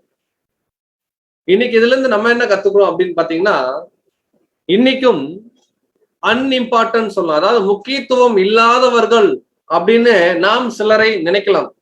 சபை கூடுகையில் இருக்கும்போது அல்லது உலகத்துல இருக்கும். யாரு நம்ம சில சகோதரர்கள் சில சகோதரிகளை மாத்திரம் நம்ம பெருசா பார்ப்போம். சோ இந்த பிரதர்லாம் வந்து பாடம் பேசுறாங்க, இந்த சிஸ்டர் எல்லாம் பாட்டு பாடுறாங்க, இவங்கெல்லாம் எக்லீஷியால முன்னாடி இருக்கிறாங்க. கரெக்ட், முன்னாடிதான் இருக்காங்க. ஆனா அவங்களுக்கு அதிக ப்ரையாரிட்டி இல்ல, அன்பு இருக்கு. அதே போல ஒரு சகோதரனோ ஒரு சகோதரியோ எக்லீஷியா வராங்க, அதிகமா அவங்க எல்லாரோடய கலந்துக்கல, போயிடுறாங்க அப்படின்னா நம்ம இயல்பா என்ன நம்ம பண்ணுவோம்னா அவங்க நம்ம பெருசா எடுத்துக்க மாட்டோம். நம்ம யாருக்குதான் அதிகமா போய் நம்ம ஸ்தோத்திரம் சொல்லுவோம் நீங்க கவனிச்சீங்கன்னா, நமக்கு தெரிஞ்ச ஒரு 4-5 பேருக்கு மாத்திரம் அல்லது போய் நம்ம விஷ் பண்ற விஷயம். ஆனா இங்க ஒரு பரிபூர்ண மனுஷனாக நாம் இந்த பூமியில வாழணும் அப்படின்னா நம்ம எக்லீஷியால ஒரு கார்னர்ல ஒரு பிரதர் இருப்பார் பாருங்க, அந்த சகோதரனுக்கும் நாம் ஈக்குவல் இம்பார்ட்டன்ஸ் என்னைக்கு கொடுக்க ஆரம்பிக்கிறோமோ, மன ரீதியா, முகஸ்துதி கிடையாதுங்க, போய் முன்னாடி நிக்கிற விஷயம் அல்ல, மன ரீதியா எல்லா சகோதரர்களையும் என்னைக்கு நம்ம ஈக்குவலா பாக்குறோமோ, அப்படிதான் பார்த்தாரு இங்க இயேசு. அப்படி நம்ம அந்த சிந்தனைக்கு வரும்போதுதான் நம்மை தேவன் யாரா பாக்குறாருன்னா பரிபூரண மனுஷன். அடுத்து மூணாவது ஒரு சினாரியோ, எல்லாமே கொஞ்சம் பிராக்டிக்கலான ஒரு விஷயம் தான். லூக்கா 5ஆம் அதிகாரம் 29 மற்றும் 30 வசனம். லூக்கா 5ஆம் அதிகாரம் 29 முதல். அந்த லேவி என்பவன் தன் வீட்டிலே அவருக்கு பெரிய விருந்து பண்ணினான். அநேக ஆதிக்காரரும் மற்றவர்களும் அவர்களோட கூட பந்தி இருந்தார்கள். வேதபாரகரும் பரிசேயரும் அவருடைய சீசருக்கு விரோதமாக முறுமுறுத்து, நீங்கள் ஆயக்காரரோடும் பாவிகளோடும் போஜனபானம் பண்ணுவது என்னவென்று கேட்டார்கள். பாருங்க, இங்க என்ன ஒரு சம்பவம் நிகழுதுன்னா, லேவி என்பவன் ஒரு விருந்து பண்றாருன்னு இருக்கும். இந்த லேவி வேற யாருமே இல்ல, மத்தேயு, அப்போஸ்தலன் மேத்யூ தான் இந்த லேவி. சோ இவர் வந்து ஒரு டாக்ஸ் கலெக்டர். அதாவது இஸ்ரேல் ஜனங்கள்கிட்ட இருந்து பணத்தை வாங்கி, வரி பணத்தை வாங்கி ரோமன் கவர்மெண்ட்டுக்கு அவர் கொடுக்கணும். இவர் ஒரு கவர்மெண்ட் ஜாப் மாதிரி. ஆனா யூதர்கள் இவரை எப்படிதான் பார்ப்பாங்கன்னா ஒரு மோசமான ஆளு. உதாரணத்துக்கு நம்ம ஊர் போலீஸை பார்ப்போம் பாருங்க, நைட் ஒரு 10 மணிக்கு ரவுண்ட்ஸ் வந்தாங்கன்னா நம்மளுடைய மைண்ட் வந்துட்டாங்களா, ஏதோ ஒரு கலெக்ஷன் என்ன பண்ணுவாங்க, இந்த மாதிரிதான். ஆக்சுவலா இன்னைக்கு நம்ம ஆளுக்கு பண்றது தப்புன்னு வச்சுக்கோங்களேன். பட் அங்க மத்தேயு பண்ணது என்னன்னா, வரி பணத்தை வாங்கி கொடுக்கும்போது வரி பணத்தை வாங்கி கொடுக்குற டாக்ஸ் கலெக்டர் ஆயக்காரன் இதே வேலைதான் சகேயு பண்ணார். அவங்களெல்லாம் யூதர்கள் வெறுப்பாங்க, பக்கத்துல கூட போக மாட்டாங்க, ரொம்ப மோசமான ஆளுகன்னு சொல்லி பார்த்துட்டு இருப்பாங்க. அந்த மாதிரி ஒரு இடத்துல இருந்து தனக்கு ஒரு அப்போஸ்தலனை நம்முடைய ஆண்டவராய் இயேசு கிறிஸ்து தேர்ந்தெடுத்தார். எல்லாரும் என்ன சொல்றாங்கன்னா, போய் ஆயக்காரர் கூட இருக்கிறீங்களே, நீங்க எவ்வளவு பெரிய பரிசுத்தவான் அப்படின்னா. அதுக்கு நம்முடைய ஆண்டவர் தொடர்ந்து நீங்க வசனம் வாசிச்சீங்கன்னா அவர் சொன்ன பதில் என்ன தெரியுங்களா? யாருக்கு உடம்பு சரியில்லையோ அவருக்கு தான் டாக்டர் வேணும்.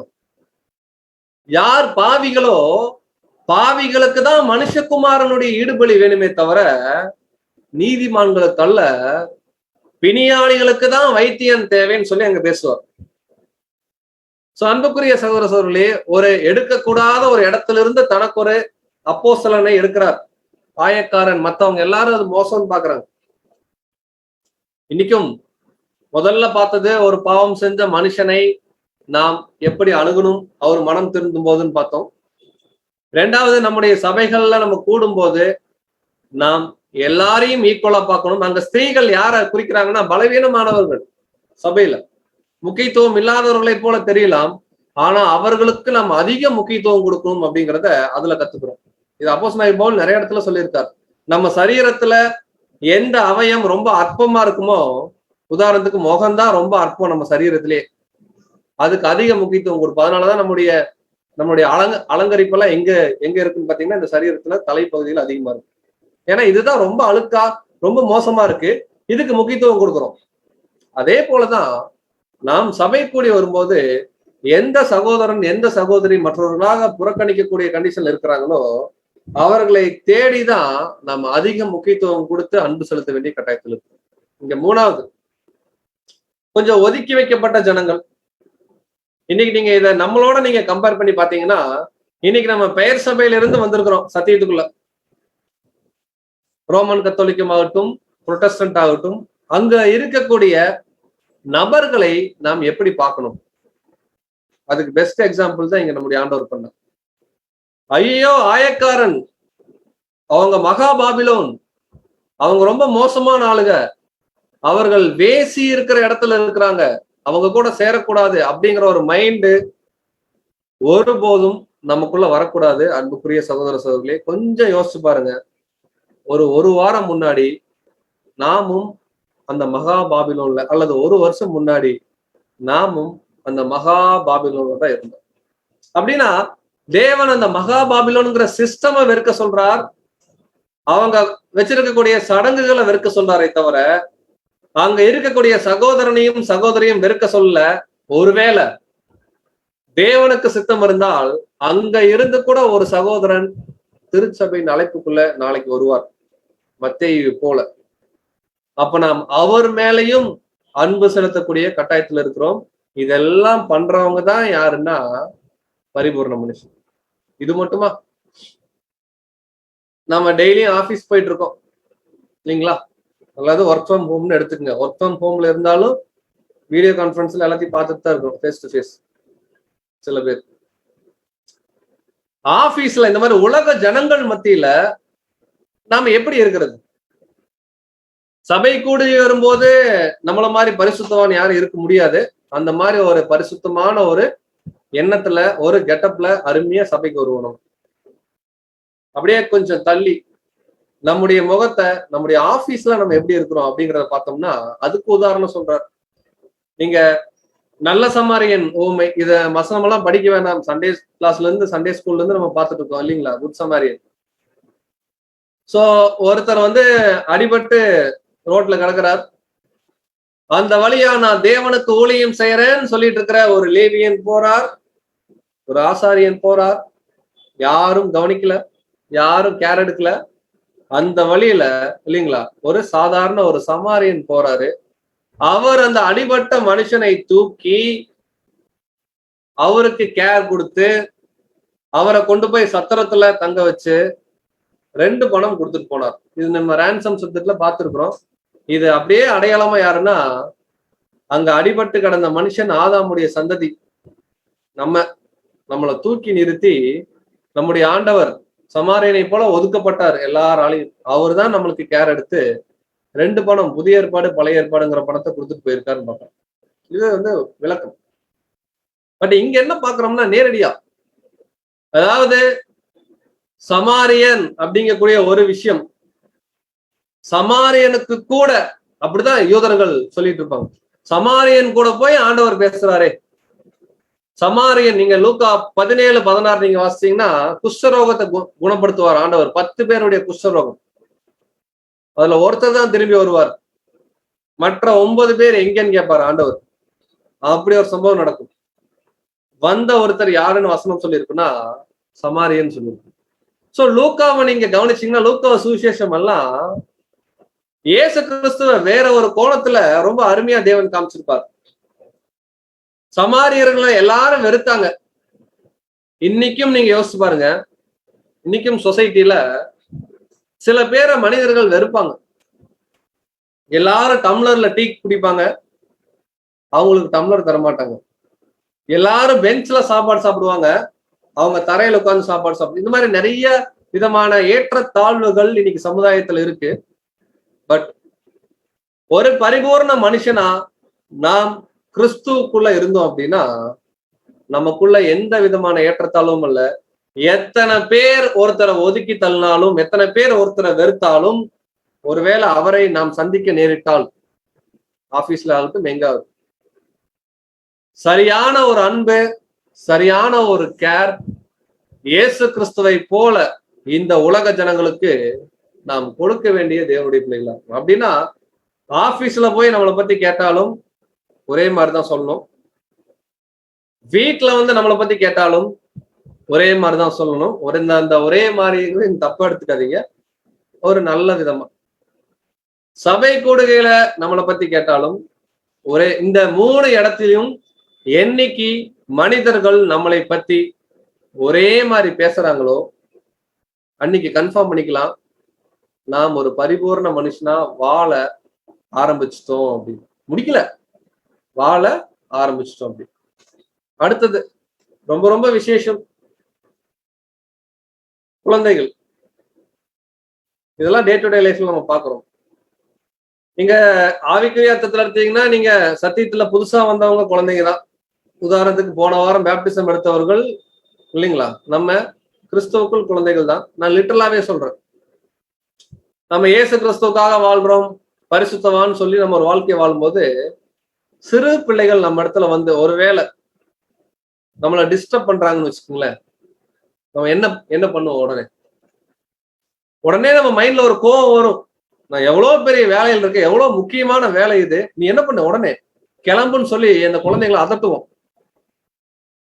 பட் ஒரு பரிபூர்ண மனுஷன் அந்த குழந்தைகிட்ட கூட ஒரு அவப்பெயரை வாங்க மாட்டார்.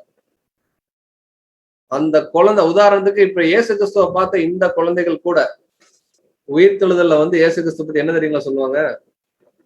பர்ஃபெக்ட் மேன் அப்படிம்பாங்க. ஒரு முறை லூக்கா 18ஆம் அதிகாரம் 15 வசனம் படிக்கலாம் சகோதரி. லூக்கா 18ஆம் அதிகாரம் 18 முதல். பின்பு குழந்தைகளையும் அவர் தொடும்படிக்கு அவர்களை அவரிடத்தில் கொண்டு வந்தார்கள். சீசர்கள் அதை கண்டு கொண்டு வந்தவர்களை அதட்டினார்கள். இயேசுவோ அவைகளை கொண்டு வரும்படி கட்டளையிட்டார். சிறு பிள்ளைகள் என்னிடத்தில் வருகிறதற்கு இடம் கொடுங்கள், அவைகளை தடை பண்ணாதிருங்கள், தேவனுடைய ராஜ்யம் அப்படிப்பட்டவர்களுடையது. பாருங்க அன்புக்குரிய சகோதர சகோதரிகளே, ஒரு சின்ன குழந்தைகிட்ட கூட இயேசு கிறிஸ்து ஒரு பாடத்தை சொல்றாரு. நீங்க குழந்தைகள் மாதிரி ஒரு நல்ல கேரக்டர்ல இருந்தாதான் நீங்க தேவனுடைய ராஜ்யத்துக்கு போக முடியும். இந்த குழந்தைகளை இந்த இடத்துல வர்றது என்ன பண்ணாதீங்க, தடை பண்ணாது. இது ஆவிக்குரிய குழந்தைகளா இருந்தாலும் சரி, லிட்டரலான குழந்தைகளா இருந்தாலும் சரி, நாம் எல்லார்கிட்டையும் எந்த அளவுக்கு கிறிஸ்துவுடைய பண்புகளை, தன்மைகளை காமிக்கிறோங்கிறத பொறுத்துதான் நாம் பரிபூர்ண மனுஷனா இல்லையாங்கிறத தேவன் பார்க்கிறார். அப்போஸ்தலர் கூட தடுத்தாங்க. ஐயோ, ஆண்டவர் பிஸியா இருக்காரு, அவர் அங்க சப்ஜெக்ட் பேசிட்டு இருக்காரு, அவர் அங்க என்ன பண்றாரு, ஜனங்களோட இன்டராக்ட் பண்ணிட்டு இருக்காரு, அவர் பிரேயர் பண்ணிட்டு இருக்காரு, போகாதீங்க அப்படி தடுக்கிறாங்க. இயேசு கிறிஸ்து பாக்குறாரு, தடுக்காதீங்க. அவங்களுக்காகவும் சேர்த்துதான் நான் இங்க உட்கார்ந்து இருக்கேன், அவங்கள அனுப்புங்கன்னு சொல்லி அவங்க கிட்ட கூட ஆறுதலா ஒரு 2 வாரத்தை பேசுறாரு பாருங்க. அவரு தாங்க பரிபூர்ண மனுஷன். அப்படி நம்மளை சுத்தி யார பார்த்தாலுமே, யார்கிட்டையுமே ஒரு சரியான ஒரு சர்டிபிகேட் வாங்கக்கூடிய ஒரு மனிதர்கள். ஒருவேளை நம்ம கரெக்டா தான் பிரதர் இருக்கிறோம், ஆனா நமக்கு யாரும் நல்ல சர்டிபிகேட் கொடுக்கலன்னா அதை பத்தி நீங்க கவலைப்படாதீங்க. பட் ஒரு சரியான ஒரு பரிபூர்ண மனுஷனுடைய தன்மையை ஆண்டவர் காமிச்சார். இதெல்லாம் விட எக்ஸ்ட்ரீமுங்க. இந்த உலகத்துல அவ்வளவு சீக்கிரம் யாராலும் பண்ண முடியாத ஒரு விஷயம். தன்னை ஒரு அப்போஸ்தலன் காட்டி கொடுக்க போறாருன்னு தெரிஞ்சிருச்சு. அவருக்குள்ள சாத்தான் பூந்தாருங்கிறதே ஆண்டவர் தெரிஞ்சிருச்சு. ஆனா எங்கேயுமே துளி கூட மனசுல ஒரு தவறான எண்ணமோ, மேல் வீட்டு அறையில எல்லாருடைய காலையும் கழுவுறார் இயேசு கிறிஸ்து, யோதாஸ் காலையும் கழுவுறார். அன்புக்குரிய சகோதர சகோதரி, இதுதான் எக்ஸ்ட்ரீம். ரொம்ப நம்ம எல்லாம் அந்த இடத்துல ஒருவேளை நான் இருந்தேன்னா மாம்சத்துல யோசிச்சா எப்படி யோசிப்பேன்னா, கழுவுவேன் காலை. மைண்ட் என்ன யோசிக்குன்னா, நீ என்னை காட்டி கொடுக்க போற, உங்காலெல்லாம் கழுவுற கண்டிஷன்ல நான் இருக்கிறேன் பாரு, ஆனாலும் கழுவுறேன், காரணம் தேவன் சொன்னதுக்காக, இப்படின்னு தான் சொல்லுவோம். இப்படி சொல்லிட்டு பண்ணாவே அந்த வேலை அங்க ஒண்ணு கேன்சல், அது வந்து வேஸ்ட். மனதளவுல கூட எந்த விதமான கள்ளம் கபடம் இல்லாத ஒரு தன்மை நம்முடைய ஆண்டவர் காமிச்சார். அவரு நடத்தின அந்த ஸ்கூல்ல 12 பேர் படிச்சாங்க, ரொம்ப பிரதானமா. அந்த 12 குழந்தையில ஒரு குழந்தை ரொம்ப குறும்பு, அந்த குழந்தை தான் யூதாஸ். அப்படிதான் ஆண்டவர் பார்த்தாரே தவிர எல்லாத்தையும் குழந்தைகளை போல ஒரு மேலான ஒரு ஹை ஸ்டாண்டர்ட்ல இருந்து எல்லாத்தையும் பார்த்தார். சத்ருவையும் சிநேகிக்கக்கூடிய அன்பு. அன்புக்குரிய சகோதர சகோதரர்கள், இன்னைக்கு நம்மளை யாராவது நடக்கும் போது தெரியாம நம்முடைய காலை அப்படி தட்டி போயிட்டாங்கன்னு வச்சுக்கோங்களேன், உடனே இச் அப்படின்னு ஒரு நம்மளுடைய வாயிலிருந்து ஒரு சொல் வரும். உடனே இப்படி சைடா முறைப்போம், பார்க்க மாட்டீங்களா அப்படி. உடனே இது வந்து உணர்வு. ஆதாமுடைய சுபாவம் உடனே கொஞ்சம் கோபம், அதாவது நம்ம அவர் அடிக்கலைன்னா கூட டக்குன்னு நம்முடைய மைண்ட் அப்படி ஒரு ரைஸ் ஆயிட்டு அப்படியே வரும்.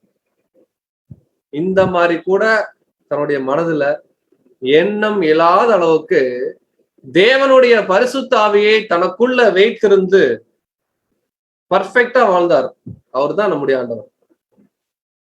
நமக்கு விரோதமா ஒருத்தர் தப்பு பண்றார், நம்ம காலை வாரி விட போறார், நமக்கு பின்னாடி குழி பறிக்கிறார்னு தெரிஞ்சு அவர் கூடவே சாகிற வரைக்கும் பிரயாணம் பண்ணுவோமா? நம்ம பண்ணணும். சத்ருவுக்கும் தேவனுடைய அன்பை புரிய வைக்கிற மாதிரி வாழ்றவங்க தான் பர்ஃபெக்ட் மேன். அப்படி வாழ்ந்தவர் தான் நம்முடைய ஆண்டவர். முதல் விஷயம் நம்ம பார்த்திருக்கிறோம். அடுத்தடுத்த காரியங்கள் நம்ம ரொம்ப குயிக்கா பார்க்கணும். தன்னை சுற்றி இருக்கக்கூடிய மனிதர்கள் எல்லார்கிட்டையும் தேவனுடைய அன்பை ஈக்குவலா, தேவன் இந்த பூமியில இருந்தா இப்படித்தான் இருப்பார் அப்படிங்கிறத அழகா காமிச்சவர் தான் நம்முடைய ஆண்டவர். அதனாலதான் அவர் பரிபூர்ண மனுஷன் சொல்றோம். பாவம் பண்ண ஒரு ஸ்திரீ கிட்ட அன்பு, சரியான அன்பு காமிச்சார். முக்கியத்துவம் இல்லாத நபர்கள், மார்த்தாள், மரியாள் சகோதரிகள், முக்கியத்துவம் கொடுத்தார் இல்லைங்களா? ஆயக்காரன், எல்லாரும் ஒதுக்கி வைக்கிற ஒரு கூட்டம். இன்னைக்கு நம்மளை பொறுத்த வரைக்கும் நம்ம இன்னைக்கு பாபிலோனை தான் தள்ளி வச்சிருக்கிறோம். அந்த கிறிஸ்தவ சகோதரர்கள், அவருக்கும் முக்கியத்துவம் கொடுத்தார். நாலாவது, உலக ஜனங்கள், சத்தியமே தெரியாது, அவங்ககிட்டயும் அன்பு செலுத்தினார். அஞ்சாவது, சிறு பிள்ளைகள், சத்தியத்துல வந்த பிள்ளைகளாகட்டும், லிட்டரலா இருக்கிற பிள்ளைகளாகட்டும், அவங்க கிட்டையும் கூட முகம் கோணாமல் அன்பு செலுத்தினார். ஆறாவதா, தன்னை ஒருத்தர் ரொம்ப மோசமான சூழ்நிலை கொண்டு போய் விட போறாருன்னு தெரியும், காட்டி கொடுக்க போறாருன்னு தெரியும், அந்த ஒரு மனிதன், அந்த ஒரு அப்போஸ்தலன்கிட்டையும் சரியான ஒரு அன்பை காமிச்சார். அல்டிமேட்டா நாம் பரிபூர்ண மனுஷனா இந்த பூமியில வாழணும்னா ஒன்னே ஒன்னா நம்ம ஃபர்ஸ்ட் காமிக்கணும், நம்மை சுற்றியுள்ள மனிதர்கள்ட்ட அன்பு செலுத்தணும். அன்புக்குரிய சகோதர சகோதரி, அன்பு செலுத்துறதுன்னா இப்ப மற்ற ஜனங்க சொல்ற மாதிரி பைபிள்லாம் படிக்காம எல்லாருக்கும் அன்னதானம் போடுறது அப்படி இல்லை. பைபிள் சத்தியம் படிக்கிறோம், சத்தியத்துக்கேற்ற நல்ல கிரியைகள், நல்ல குணலட்சணங்கள், தாழ்மையான ஒரு குணலட்சணம், நம்மை தாழ்த்தி மற்றவர்களை உயர்த்தி பார்க்கக்கூடிய பண்பு, எல்லாத்த விட நான் தான் பிரதான பாவிங்கிற ஒரு மன பண்பு, இதெல்லாம் நமக்குள்ள இருந்தாதான் ஒரு பரிபூர்ண மனுஷனா இந்த பூமியில நாம் வாழ முடியும். அடுத்த கேள்வி, ஒரு கேள்வி நீங்க சிந்திங்க. இந்த மாதிரி நம்ம எல்லார்கிட்டயும் அன்பு செலுத்துறோம், சூப்பரா. இப்ப நம்ம படிச்ச எல்லாமே நமக்குள்ள இருக்கு. இப்படி இருந்தா நாம் பரிபூர்ண மனுஷனா? Yes or no? திங்க் பண்ணணும்.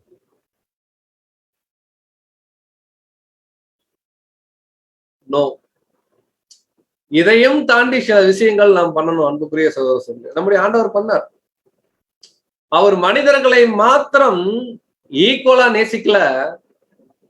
இதெல்லாம் அவருக்கு பண்றதுக்கு காரணம் என்னன்னா, தன்னை படைத்த பிதாவாகிய தேவன் கிட்ட கம்யூனிகேஷன் கேப் இல்லாம இருந்தார். இன்னைக்கு நிறைய நம்ம சொல்றோம் இல்லைங்களா? ஒருத்தரை வந்து பஸ் ஸ்டாண்டு கிட்ட நில்லுங்கன்றோம், ஒருத்தர்கிட்ட சொல்லுவோம் இல்லைங்களா? இந்த மாதிரி பிரதர், நமக்காக சொல்லிக்கிற பிரதர்ன்னு சொல்லிக்கிறோம், பிரதர் நீங்க அவருக்கு போன் பண்ணி அங்க வந்து நிக்க சொல்லுங்கன்னு சொல்லிட்டு நம்ம போயிடுவோம். ஒருவேளை அங்கிருந்து தகவல் போயிருக்காது, நம்ம எல்லாம் நடந்துருச்சுன்னு நினைப்போம். கடைசியில என்னமோ நமக்குள்ள பேசிப்போம், ஒரு சின்ன கம்யூனிகேஷன் கேப் ஆயிருச்சு அப்படின்னு. இந்த மாதிரி கம்யூனிகேஷன் கேப் இல்லாம யார் ஒருத்தர் பிதாவாகிய தேவனோடு தன்னுடைய பரிசுத்தமான வாழ்க்கையை அனுதினமும் தொடர்பு கொண்டுட்டு இருக்கிறாங்களோ, தொடர்பு கொள்ளணும். அப்பதான் பரிசுத்த பரிபூர்ண மனுஷன். நம்முடைய ஆண்டவர் அவர் பண்ண ஜபங்கள், இப்ப படிக்கக்கூடிய வசனங்கள் எதுவும் நம்ம டைரக்டா வாசிக்க மாட்டோம், ஓரலா நம்ம சொல்லிடுறோம். லூக்கா சுவிசேஷத்துல மாத்திரம் நீங்க எடுத்தீங்கன்னா, இயேசு கிறிஸ்து பிதாவாகிய தேவனோடு எப்போதும் ஒன்னாவே இருந்தாருன்னு அவர் எழுதுறார். வேற எந்த புக்லயும் எவ்வளவு டீட்டெயிலா இருக்காரு. லூக்கா 3ஆம் அதிகாரத்துல பாத்தீங்கன்னா, அவர் ஞானஸ்தானம் பெற்று கரை ஏறின உடனே அவர் ஜபம் பண்ணினாருன்னு இருக்கும் வசனம். வேற எங்கேயுமே இருக்காது வேற புக்ல. அவர் ஜபம் பண்ணும்போது வானம் அவருக்கு திறக்கப்பட்டுச்சு, இதெல்லாம் நம்ம பாக்குறோம். பேப்டிசம் எடுக்கும்போது கொஞ்சம் யோசிச்சு பாருங்க. நம்ம எல்லாம் ஞானஸ்தானம் எடுக்கும்போது நமக்காக பிரதர்ஸ் பிரேயர் பண்ணாங்க. நம்ம பிரேயர் பண்ணோமா தேவன்கிட்ட? தேவனே என் வாழ்க்கைய இன்னைக்கு ஒப்பு கொடுக்குறேன் பண்ணமா? என்னைக்கு நம்ம அப்ப ஒப்பு கொடுத்தோமோ அங்க இருந்து சாகர வரைக்கும் நம்ம கூடவே ஒன்னா டிராவல் பண்றவர் யார் அப்படின்னா நம்முடைய சிந்தையில பிதாவாகிய தேவன். இயேசு கிறிஸ்து இப்ப மட்டும் பிரேயர் பண்ணல அன்புக்குரிய சகோதரர்களே. அவருடைய புகழ் இஸ்ரேல் தேசம் எங்கும் அங்க பிரசித்தமாகுது. அவர் நிறைய அடையாள அற்புதம் பண்றார், ரொம்ப ஃபேமஸ் ஆகிறார். ஃபேமஸ் ஆனா உடனே என்ன மறந்துடுவோம்னா மெய் மறந்து காத்துல பறப்போம் நம்ம பாக்குறோம், கேள்விப்படுறோம். இயேசு கிறிஸ்துடைய கீர்த்தி அந்த தேசம் எங்கும் பரவும் போது வசனம் நீங்க படிச்சீங்கன்னா லூக்கா 5:15 வாசிச்சு பாத்தீங்கன்னா அவர் தனித்து ஜெபம் பண்ணினார் அப்படின்னு. எங்கேயுமே தன்னுடைய அப்பா கூட இருக்கிற கம்யூனிகேஷனை அவர் விடவே இல்லை. அன்புக்குரிய நம்ம அநேக தருணங்கள்ல சகோதர சகோதரோட நல்லா பழகுவோம், நல்ல ஊழியத்துல ஈடுபடுவோம், நல்ல பாடம் எல்லாம் கேட்போம், நல்ல சப்ஜெக்ட் எழுதுவோம், பேசுவோம், எல்லாம் பண்ணுவோம். ஆனா தேவனோட ஜபத்துல, ஜபம்னா ஒண்ணும் இல்லை, நம்முடைய மைண்ட்ல தேவனை நினைக்கிறோமா அப்படின்னா அதுவும் இந்த சத்தியம்லாம் தெரிஞ்ச பிறகு ஒரு பெரிய கேள்விக்குறிதான். பிரேயரே மறந்துடுவோம். ஆனா ஆண்டவர் உதாரணம், அவர் பிரேயர் பண்ணார். 12 அப்போஸ்தலர்களை அவர் செலக்ட் பண்ணும் போதும் தனித்திருந்த ஒரு மலையின் மேல போய் ரா முழுவதும் தேவன் கிட்ட எதை செஞ்சாலும் தேவன்கிட்ட கேட்காம செய்யல. அதுதான் பரிபூர்ண மனுஷன். தேவன்கிட்ட பிரேயர் பண்ணிதான் 12 அப்போஸ்தலனுடைய பேரே இயேசு கிறிஸ்து பிக்ஸ் பண்ணார். தன்னுடைய 3 பிரதான அப்போஸ்தலர்களை மாத்திரம் ஒரு மலையின் மீது கூட்டிட்டு போனார். மறுரூப மலை காட்சி நம்ம ஆத்துமா பாடத்துல பார்த்திருப்போம். மோசே எலியா வந்தாங்க, அவருடைய முகம் பிரகாசமாச்சுன்னா பாக்குறோம். இந்த இடத்துலயும் நீங்க லூக்கால மட்டும்தான் படிக்க முடியும். அவர் அங்க என்ன பண்ணார்னா ஜெபம் பண்ணுகையில் அப்படிங்கிற ஒரு வார்த்தை. அன்புக்குரிய சகோதரர்களே, ஒரு பிள்ளை தகப்பனை பிரியாத ஒரு உறவு. இத சிலுவையில ரொம்ப அருமையா நம்முடைய ஆண்டவர் பேசுறார். கடைசியா கேப்பே இல்லாத நம்முடைய உறவுல ஒரு சின்ன கேப் வருதே, தேவனே என் தேவனே என் தேவனே ஏன் என்னை கைவிட்டீர் அப்படின்னு அவர் சொல்றாருன்னா, அவர் சொல்ற வரைக்குமே தேவன் கூடயே அவர் டிராவல் பண்றார். அவருடைய சரீரம் அப்படிதான் பூமியில் நடந்துட்டு இருக்கே தவிர அவர் தாட் ப்ராசஸ் எல்லாம் தேவனோட சிங்க் ஆயிட்டே இருந்துச்சு. அன்புக்குரிய சகோதரர் நிறைய இடத்துல சொல்றார். கெத்செமனேல அவர் சொல்றார், இப்பொழுது நான் என் பிதாவை வேண்டிக் கொண்டால் 12 லேகியோனுக்கும் அதிகமான லேகியோன் என்ன பண்ண தூதர்களை எனக்கு கொடுப்பார். 72,000 தூதர்களுக்கு மேல கொடுப்பாருன்னு. இதெல்லாம் பார்த்துட்டு தான் சீஷர்கள் கேட்டாங்க, எங்களுக்கும் பிரேயர் பண்ண கத்து கொடுங்கன்னாரு. எப்படி பிரேயர் பண்ணணும்னு கத்து கொடுத்தார். இன்னைக்கு நம்ம எல்லாம் தேவன்கிட்ட ஜெபம் பண்றோம்னா இதுக்கெல்லாம் காரணம் நம்முடைய ரோல் மாடல் பரிபூர்ண மனுஷன் நம்முடைய ஆண்டவர் பண்ணதான். கடைசியா அவர் கெத்செமனேல ஒரு பிரேயர் பண்ணாரு பாருங்க. எந்த அளவுக்கு ஒரு பிரேயர்ஃபுல்லான லைஃப் அவருக்குள்ள இருந்திருக்கு அப்படிங்கிறது கவனிக்கலாம். பிரேயர்னா ஒண்ணும் இல்லை அன்புக்குரிய சகோதரர்களே, நம்ம ஒரு ரூம் கதவை சாத்திட்டு இதெல்லாம் பேசிக்ல படிச்சிட்டோம். முழுவதும் கண்ண மூடி அப்படியே இருக்கிறது. நம்ம என்ன வேலை செஞ்சாலும் தேவனை நம்முடைய சிந்தையில நினைக்கணும். தேவனே இந்த காரியம் செய்ய போறேன், இந்த காரியத்துல கூட நான் எந்த பாவமும் பண்ணிடக்கூடாது, கொஞ்சம் உங்களுடைய கைடன்ஸ் எனக்குள்ளே இருக்கு.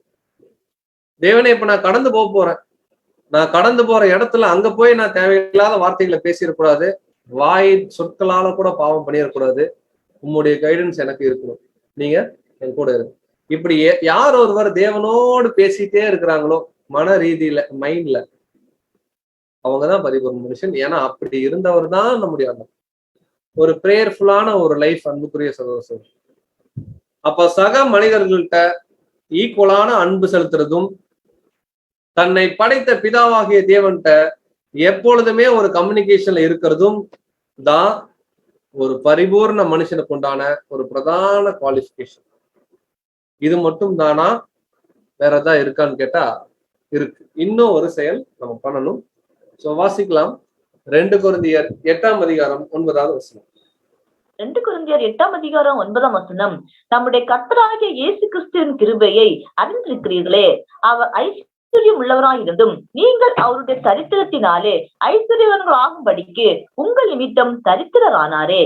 சோ இந்த ஞானஸ்தான வாழ்க்கையில நம்ம நல்ல தேவனோடு எப்பொழுதுமே ஒரு பிரேயர்ஃபுல்லான ஒரு விசுவாசத்துல தேவனோடு கனெக்ட் ஆகியே இருக்கிறோம். நம்மளை சுத்தி இருக்கக்கூடிய எல்லாருக்கும், ஏன் எதிரியும் கூட நேசிக்கிற அளவுக்கு நமக்குள்ள ஒரு அன்பு இருக்குது அப்படின்னா, மூணாவது நமக்கு என்ன தேவன் டெஸ்ட் கொடுக்குறாருன்னா, தேவன் இந்த பூமியில நமக்குன்னு ஆல்ரெடி நிறைய கொடுத்திருப்பார். நமக்கு திறமைகள் இருக்கும், 24 hours நேரம் கொடுத்திருக்கார், நிறைய பணங்கள் செல்வங்கள் இல்லைங்களா, பொருளாதாரம் கொடுத்திருப்பார், நமக்கு நல்லா பாடக்கூடிய திறமை இருக்கும், நமக்கு நல்லா எழுதக்கூடிய திறமை, இந்த மாதிரி தேவன் நமக்குன்னு நிறைய சொத்து கொடுத்திருக்கார். அந்த சொத்து எல்லாத்தையும் தேவனுக்குன்னு யார் அர்ப்பணிக்கிறாங்களோ அவங்கதான் பரிபூர்ணம். ஏன்னா நம்முடைய ஆண்டவராக இயேசு கிறிஸ்துவிட்ட நிறைய சொத்து இருந்துச்சு, அந்த சொத்தை அப்படியே தேவனுக்காக அர்ப்பணிச்சார். இன்னும் பிரதர், ஆரம்பத்துல அவர் ரொம்ப ஏழையான குடும்பம்லாம் சொன்னீங்க, இப்ப என்ன சொத்து இருக்குன்னு வசனம் இருக்கு, அவர் ஐஸ்வர்யம் உள்ளவரா இருந்தும் பிதாவாகிய தேவனுடைய ஒரே பேரான குமாரன் நினைச்சிருந்தா சாகாம இருந்திருக்கலாம், தன்னுடைய உயிரை கொடுக்காம இருந்திருக்கலாம், ரொம்ப காஸ்ட்லி அவருடைய உயிர், அதை அப்படியே அர்ப்பணிச்சார்.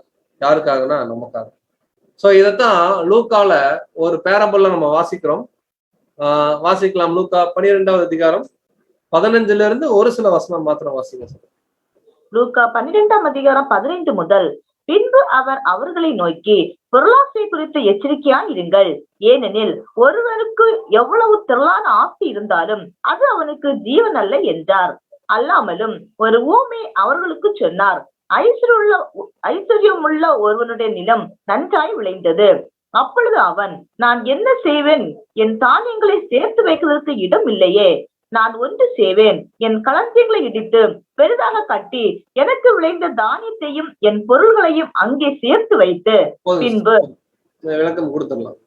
சோ இங்க சொல்லக்கூடிய விஷயம் நம்ம கவனிக்கும் போது, பொருள் ஆசையை குறித்து எச்சரிக்கையா இருங்கள் சொல்லி ஒரு ஊமை சொல்றாரு. இன்னைக்கு நிறைய பேருக்கு என்னன்னா, நிறைய சம்பாதிக்கணும், நல்ல ஒரு செட்டில்டான ஒரு லைஃப்குள்ள வந்துட்டு அப்புறம் ஊழியம் பண்ணிக்கலாம்.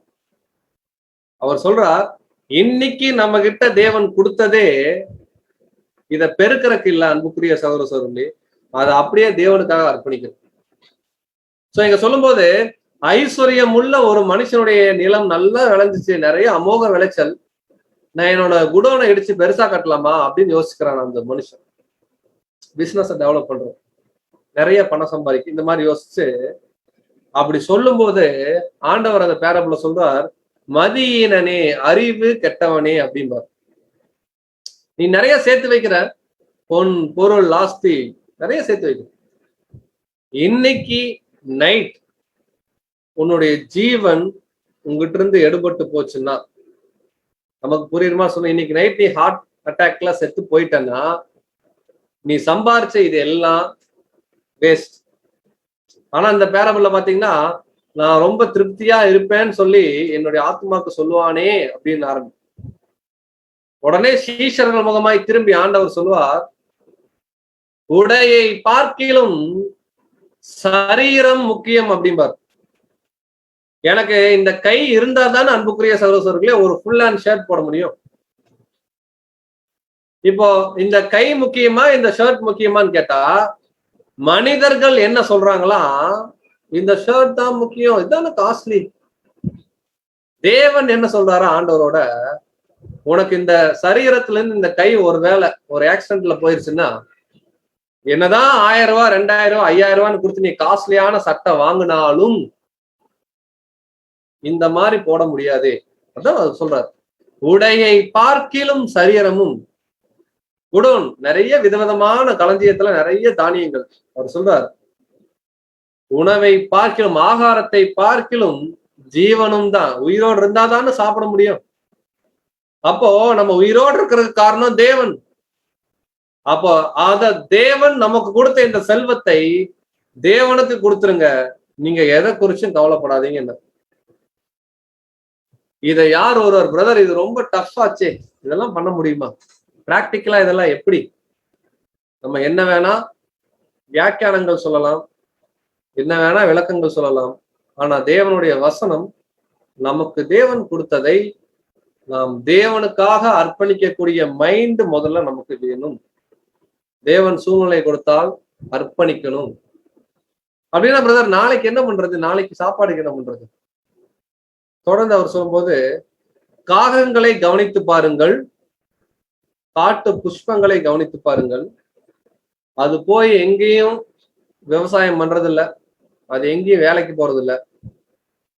அதுக்கு தேவையானதை நான் அன்னன்னைக்கு கொடுத்துட்டு இருக்கேன்.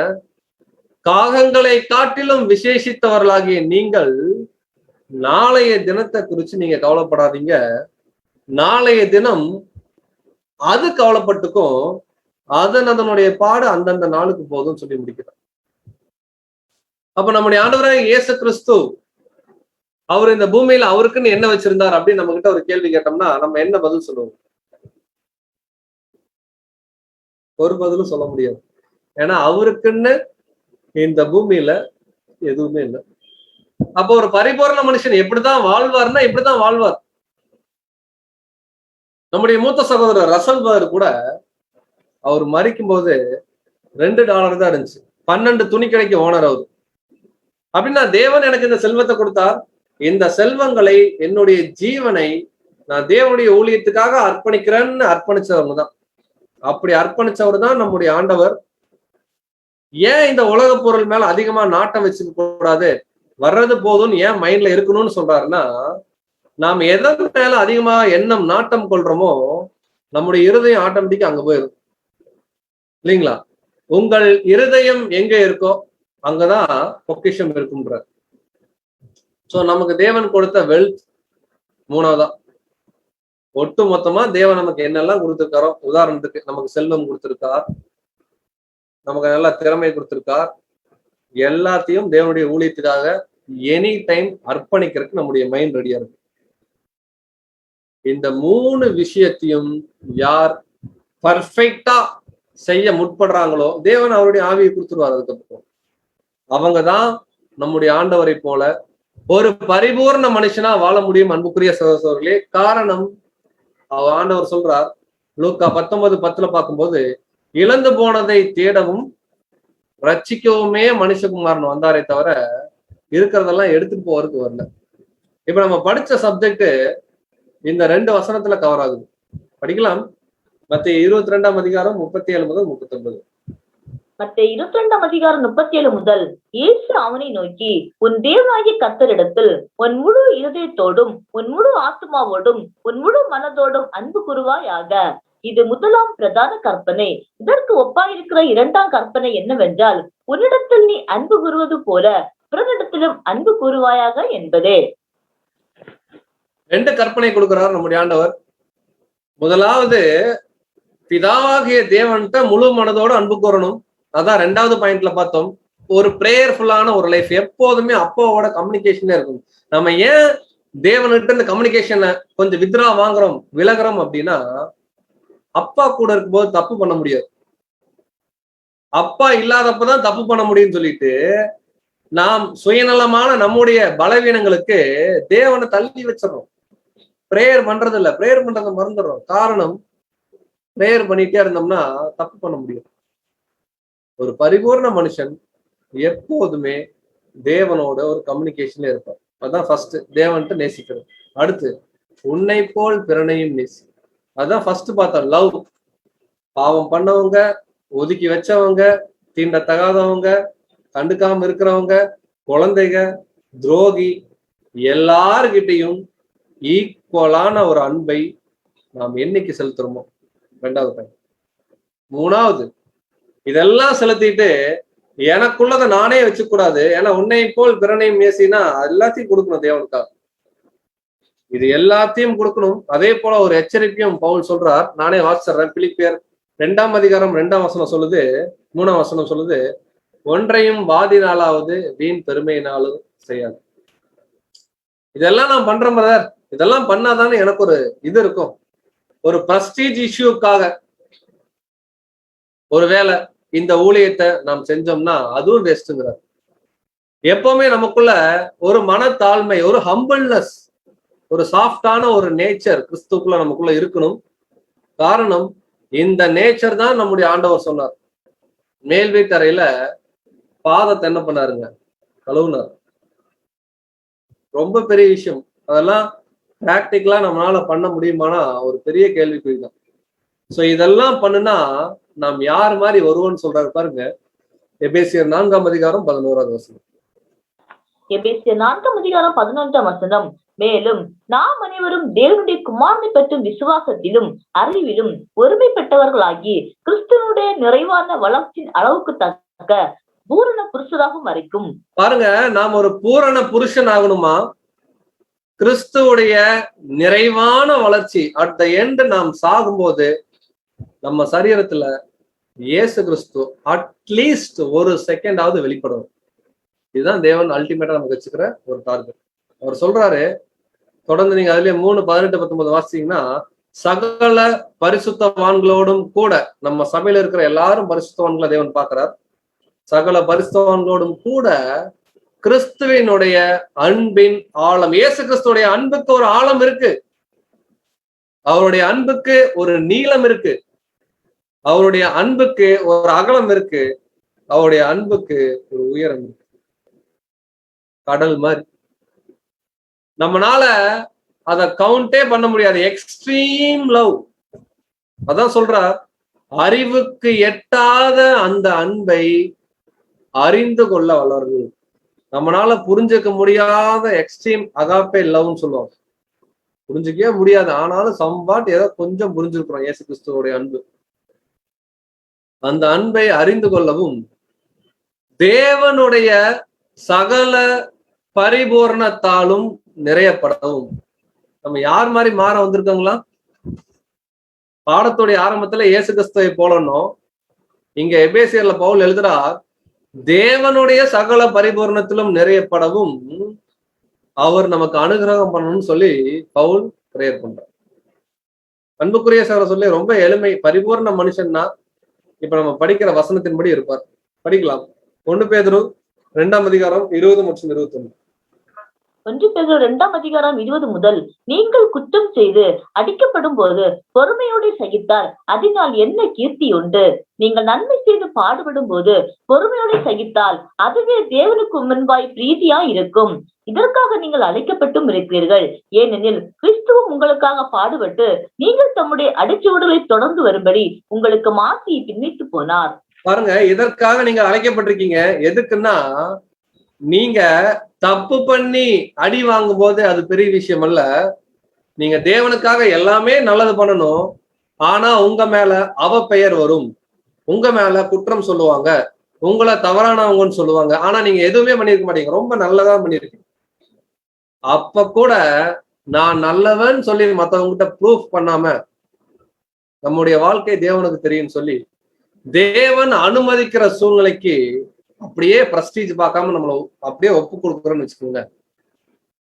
அங்க நாம் யாரை வெளியே காமிக்கிறோம் அப்படின்னு பாத்தீங்கன்னா, கிறிஸ்து என்னும் பரிபூர்ண மனுஷன். தேவனோடு நல்ல கம்யூனிகேஷன், எல்லாரோடையும் ஒரு ஈக்குவலான அன்பு, தேவன் நமக்கு கொடுத்தத அப்படியே நம்ம தேவனுக்கு திருப்பி கொடுக்கிறோம். மேட்டிமையான எண்ணம் இல்லாம தாழ்மையில கொடுத்தோம்னா, அந்த தருணத்துல நாம் யாரை வெளிப்படுத்துவோம்னு பாத்தீங்கன்னா, தம்முடைய குமாரன் அங்க சொன்ன நம்முடைய ஆண்டவராக இயேசு கிறிஸ்துடைய. அன்புக்குரிய சகோதர சகோதரர்களே, இந்த பாடத்தை நம்ம முடிவு கொண்டு வரலாம். கடைசியா ஒரு வசனம் படிக்கலாம். இந்த வசனத்தை வாழ்நாள் முழுக்க மறந்துடக்கூடாது. மத்தேயு 5:48. மத்தேயு 5:48.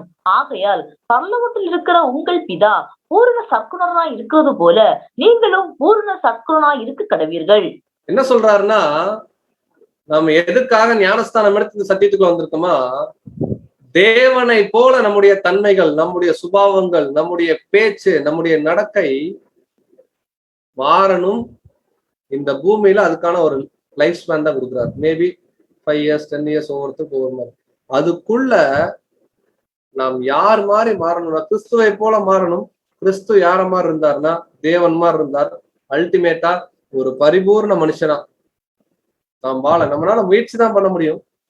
ஆனா தேவன் அவருடைய ஆவியின் அனுகிரகத்தை கொடுத்து தேவன் நடத்திடுவார். நம்ம ஒரு ஸ்டெப் எடுத்தா போதும், தேவன் நம்ம கையில தூக்கிட்டு போயிடுவார். அவர் சொல்றார், ஆகையால் பரலோகத்தில் இருக்கிற உங்க அப்பா பூரண சற்குணரா இருக்கிறது போல நீங்களும், நம்மளை பார்த்து சொல்றார், பூரண சற்குணரா இருக்க கடவீர்கள்னு நம்முடைய ஆண்டவர் சொல்றார் மத்தேயு. ஆக அன்புக்குரிய சகோதர சகோதரர்களே, பரிபூர்ண மனுஷன் நம்முடைய ஆண்டவர் மாத்திரமல்ல, 1,44,000 பேரும் பரிபூர்ண மனிதர்களா ஒரு நாள் தேவனுடைய சமூகத்துல போய் நிக்க போறோம். அதுல ஒரு நபரா இருக்கிறதுக்கு தான் நமக்கு இன்னைக்கு அழைப்பு.